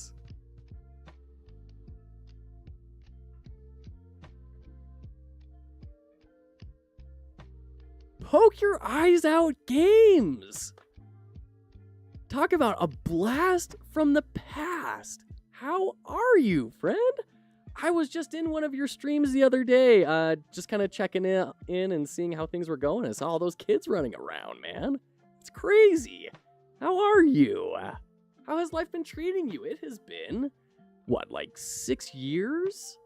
My goodness. Yeah, for Pigeon Coo. Okay, very cool. I'm going to be burning the oil this weekend to push an update to the demo. But we want to push to have a demo on Steam by April. Wonderful. That's very exciting. Fortune's favorite. Congratulations. Yeah, I got a kid.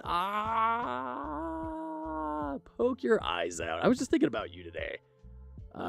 Thinking about you and Resorty and everyone from way back in the day. Oh my goodness.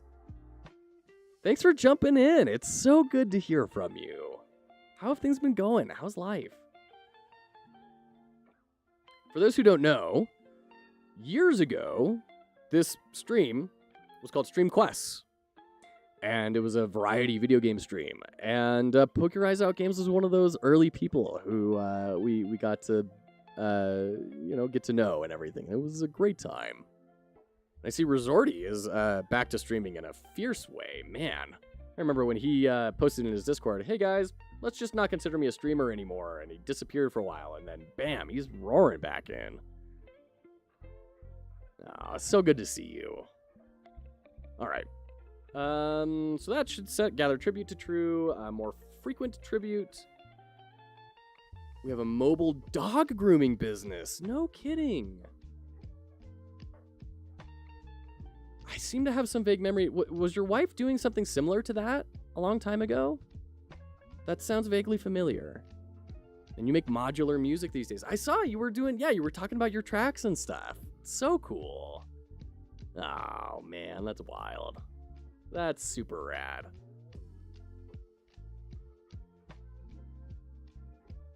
More frequent tribute. So we need to have this take place in the spawner. So obj spawner dot tribute spawn rate plus equals, we'll say like 5%. And now I need to go to the spawner object and make that variable.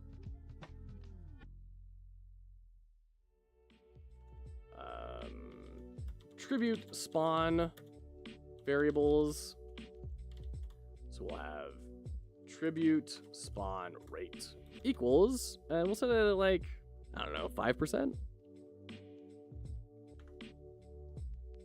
Oh, I don't mean to run it. Oops. Okay. All right. Done. Great. She did do that. Okay, we also do extreme creative competitions with the dog. Right now, the dog has dragons all over it. Oh my goodness. Is there somewhere I can go to, like, see it? I mean, these are competitions. I'm imagining that they're shared online somewhere, right? Are there pictures or something I can look at? My wife would adore seeing that. Okay. So that'll deal with that. Platform spawn rate. And I think what this will do, if we go to our spawner, because right now we're not like doing a percentage, we're doing it as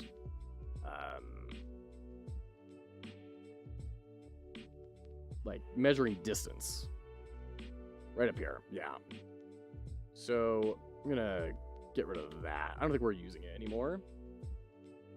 Min distance.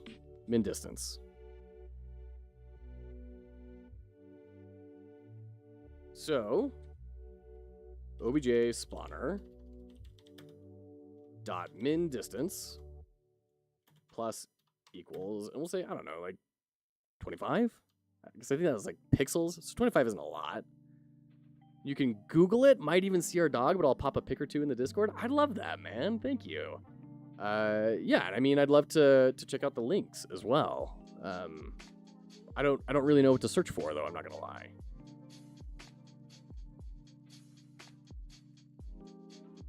Enemy spawn rate down.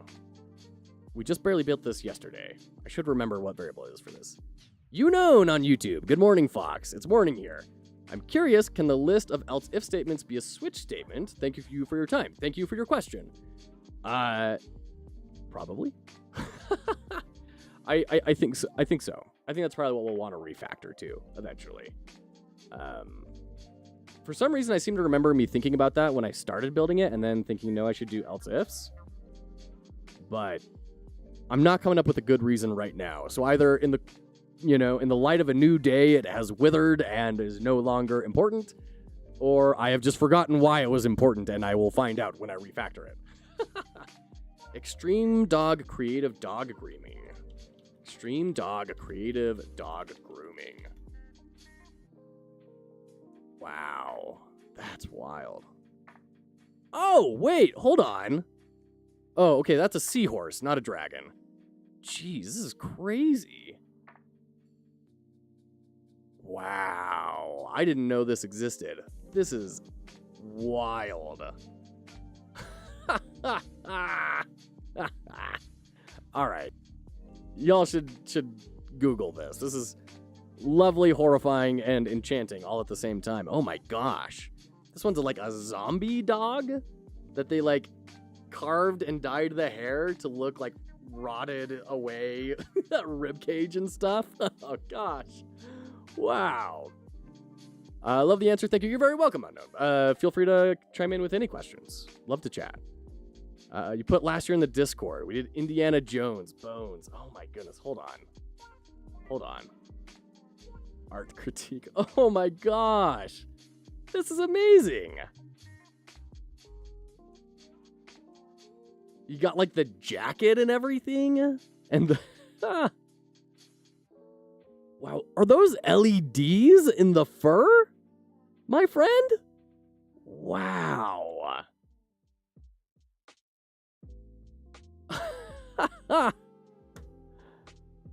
Wow, that's crazy. And there's like a for lack of a better word, a dungeon like in the back. So there's like the snakes, and then there's, jeez, those LEDs you put in balloons. Oh my gosh. That's wild. That is super crazy. Man, thank you for sharing that. Holy cow. Oh, I can't tell you how big of a smile this puts on my face hearing from you again. Oh, it's been too long. My goodness. What am I doing? Right, enemy spawners. Enemy spawn rate goes down. That's what we're doing.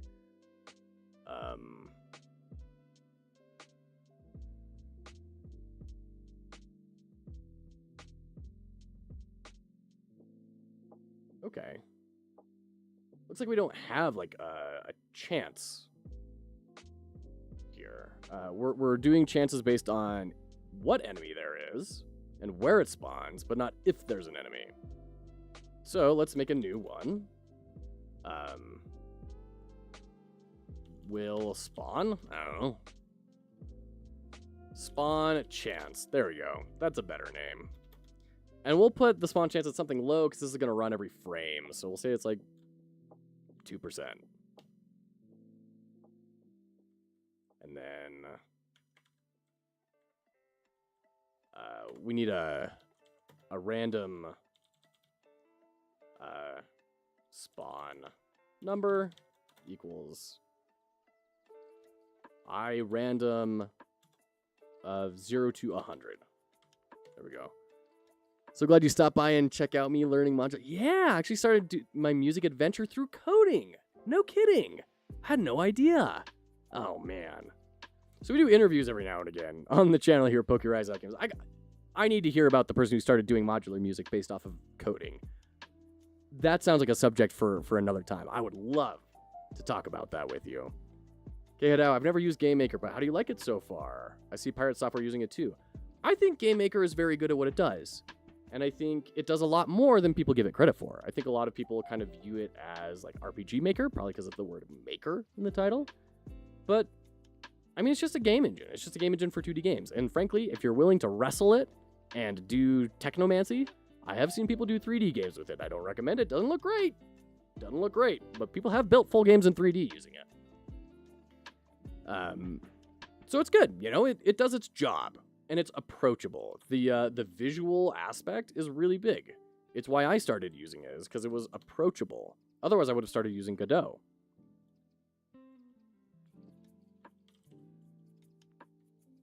So it's done exactly what I hoped it would do, which was provide an approachable way to learn game dev with very little coding experience. And I feel like I've gotten pretty far on all that. So, poke your eyes out. Anytime. It all started with a Raspberry Pi. Wow. Crazy. By the way, we do have ads starting up soon. We will pause the stream. I am on top of it this time. We won't code through it. But yeah, I mean, it's a lot more robust and powerful than people give it credit for. It's a C-based language. It's got its own idiosyncrasies and weirdness, but it's a perfectly serviceable game engine. The annoying thing is it doesn't have a whole lot of prefabs, right? It doesn't have a whole lot of sort of can do this out of the box. You end up hand coding a lot of things. But then there are other things that are really nice, like the move and collide function, where you just move and collide, put in your stuff, and it works. And you can move up and down slopes, and that's great. All right, we got ads. We'll be right back.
Whoa.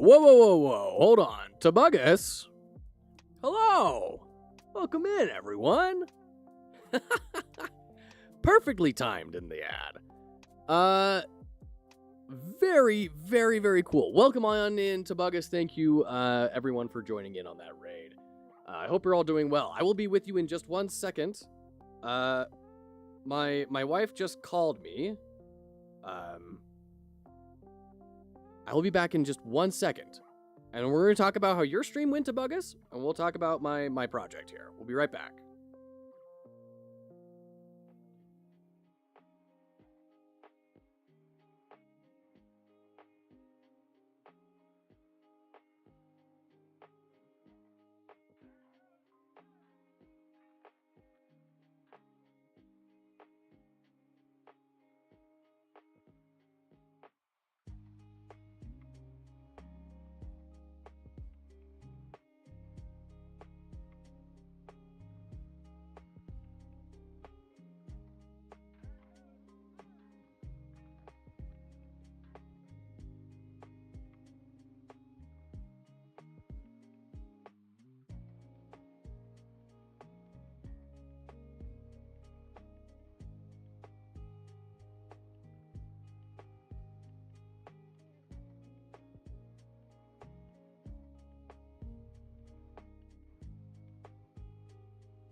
Okay, we're back. My goodness. Thank you all for your patience. Okay, poke your eyes out. Originally, I was using Sonic Pi, and the code would update live. Now I do make some preset blocks and run them.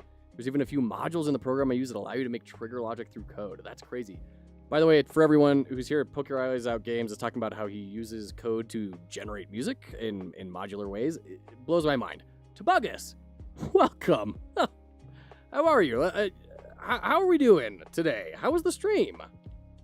Wait, hold on. How's the game jam? Has the game jam started? I'm afraid I've been a little bit out of it recently, given the new child. But are you in the game jam right now? Is it actively going, or is it all done? I want to hear all about the stream. How did it go? Very tired. Just we started our game jam about 4 hours ago. It's starting today, and it's like. What? It's like a 72-hour game jam? It's a short one? Oh my goodness, you must be exhausted. Congrats on the new child, by the way. Thank you. Thank you. We're very excited. My goodness. It's a 10 days game jam. Okay. Very cool. How many people signed up for it? Okay, plenty of time. That's good. That's good. And did I see right that you are making your own submission for the game jam as well? That's wild. Just about 30. Oh my gosh. Wow. 30 teams signed up. That's so cool, Tobuggus. That is super rad. Super duper rad. Well, for those who are new to the channel, Tobuggus, thank you. We organize it and stream it in code. It's super fun. That's so cool. That is so cool. The people have been talking about maybe doing a similar thing over here. And we're getting to a community size where it's large enough where we may start looking at doing that.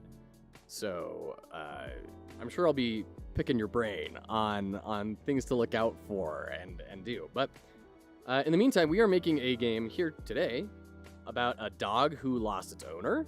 Not physically lost, as in like their owner passed on. And they have entered into a race to try and reclaim their soul and bring them back to life. Should totally do it. We will. I think we will. I think it would be a good time. We've got some pretty talented developers in the community that are doing some really impressive stuff. It'd be really rad to see what they produce and to learn from them. So in this game, it's a roguelike platformer. So all the player can do is jump. You get one button to interact with the world, and that is to jump. And we're going to have Hades-style progression. So you're going to move through the world. You're going to pick up tribute. You're going to avoid all these enemies that are spawning very erratically and poorly right now. The enemy spawner needs some work. We were just kind of getting it built. But as you progress in the game, you will get to these shrines that will have different nature gods that you can submit your tribute to in order to get different boons from them. And as you level up that individual god, then they will like you more and they will send good things your way. But then also there's other gods that really don't like the god that you chose. So you're going to be navigating kind of the different relationships between these different gods. Okay, if I level up the Godinator here, god of bacon, obviously, then Slagathor will probably hate me because they are enemies. And every time we come in here, we get a random selection of a pool of different gods. And so you kind of have to, you get forced into pitting these gods against each other, deciding where do I want to invest? Who do I want to appease? Who do I want to ameliorate? And make it through to the end in order to reclaim your owner's lost soul. So that's the basic idea. Welcome on in. Thank you for being here. Sounds cool. I hope so. I'm a ramen-tic person. This is just religion. Super Robibers, we gotta talk, friend. Tubugus, cool concept. It reminds me of the choices in the old sacrifice game. Oh, Tubugus. You got me right in my heart, friend. I adored sacrifice. And that's true, right? You would pick, like, which mission to go into and kind of navigate that. That's a very good point. I hadn't ever put those two things together, but it makes sense. Very, very cool. Not a cult. You're in the wrong stream. I'm a romantic person. They're off doing Pal World stuff right now. I loved it too as a child. I should play it again. Yeah. Oh, man. I think GOG has a version up on it. Gods from ancient mythology or ones you make up? Ask K-Head out. These are going to be fictional. I vaguely thought about, because I want to set it in like the Goblin Valley area, because I think there's a lot of beauty in deserts that don't really get explored very much or appreciated very much. So I thought, okay, if we do like Goblin Valley, we could maybe look at like native mythologies. And I thought that for about a half a second, thinking that's cool. And then realizing that's a bad idea unless I have like a cultural advisor to like help me out here. So we're going to make it up. It's going to be fictional. Right back and leave my studio. No worries, Tubugus. Thank you for joining us. Thank you for hanging out in the raid. Thank you to everyone who came over from Tubugus. I appreciate you all. For those of you who are all new as well, I don't know if I've said this already, but we're a charitable enterprise devoted to helping people develop the skill sets they need to enter the video game industry. So if that sounds like a place that you'd like to be in, welcome home. We're glad to have you here. We're starting off with myself gaining those skill sets and building this game. We have an aggressive release plan to try and have a demo out in a few weeks, early access a month from then, and then release a month from then. So we're looking at somewhere in March, April, May, sometime in May for release. So welcome in. Thrilled to have you all here. Okay.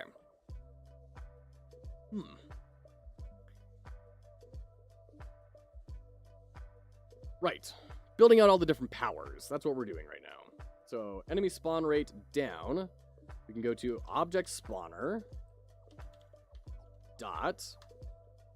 Oh, shoot. We're going to have to put these in the create step, aren't we? Because we can't reach those limited scope variables. So we need these two to be in the create. Enemy spawn variables. Then we can knock off the var and the underscore. That's so cool. Well, thank you, Hidao. We're doing our best to make this happen. You know, when you get laid off and life sends you in a direction, you kind of just don't have an option except to dive in and do what you can to make it happen. So I'm glad it sounds cool. I hope it sounds cool. I hope other people think it's cool and not just me. So this is spawn chance? Yes, spawn chance. Minus. There we go. Not minus. What am I doing? Yes, minus. And we only want it to decrement by 1 because it's already at like 5% or something.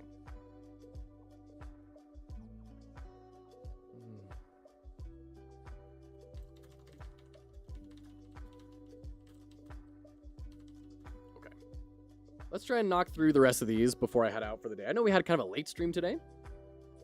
Such is life as a new parent of a newborn. But I appreciate all you coming out today, even though it was in kind of a weird time. Thank you for being here.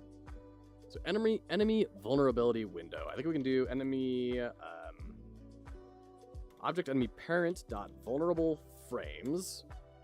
Plus equals, and we'll add like 5 frames. That's not going to be a lot. It's just going to kind of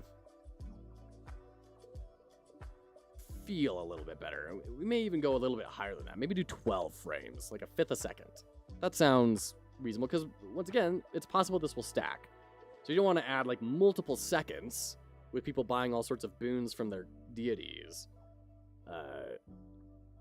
You know, you want it to be relatively easy. Also, I just got a really great idea on how to change things. And I know I warn against, I just had a great idea all the time, but I think this is a really good idea.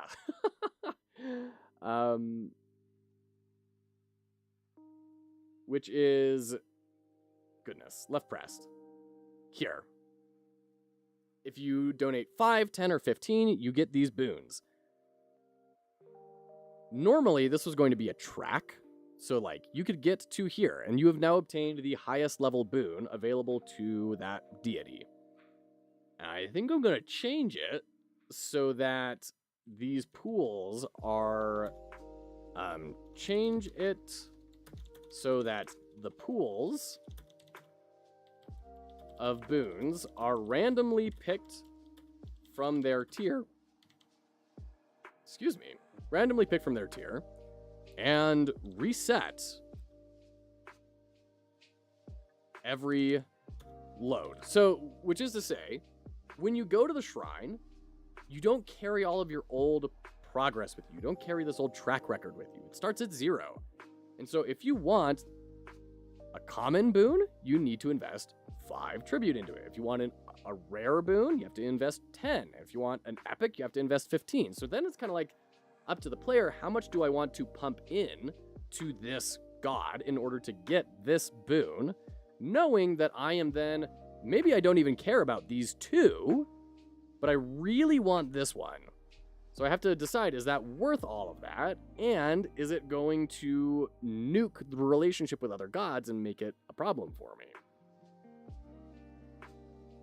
I like that. I like that thought a lot. Okay. So, jump speed up. This is an easy one. This is our velocity X, right? I think so. Velocity X. And I don't think we're adjusting that anywhere, are we?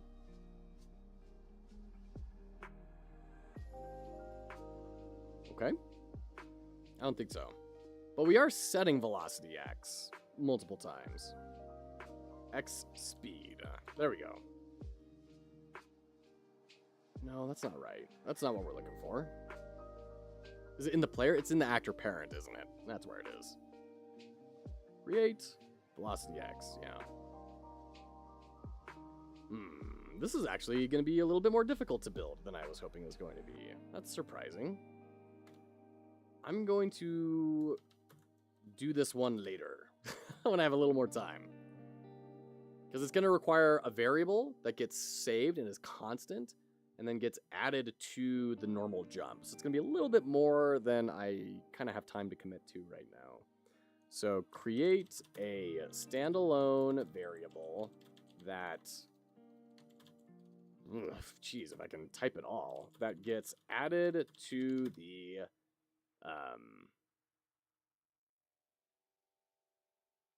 jump speed. There we go. Easy. Everything's easy if all you got to do is write a comment about it. Dash length. Now this one is going to be easy.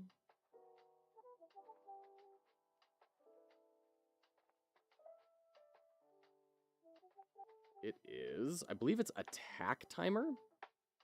Attack frames. Yeah. Yeah. Attack frames. Although, yeah, that's dash length. That's what we want. Attack frames. Plus equals, we'll add 7 frames to it as a starter.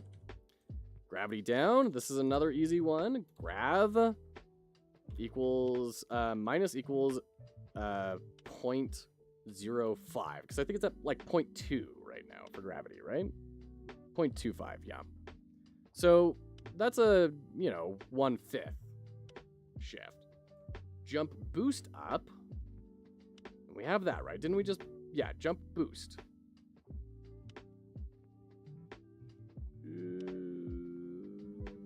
Jump boost up. Yeah. Okay. We had an extra of that for some reason. And that's that. And now we're into the powers, and we'll deal with the powers probably off stream, because those are all going to be a little bit longer and more intensive.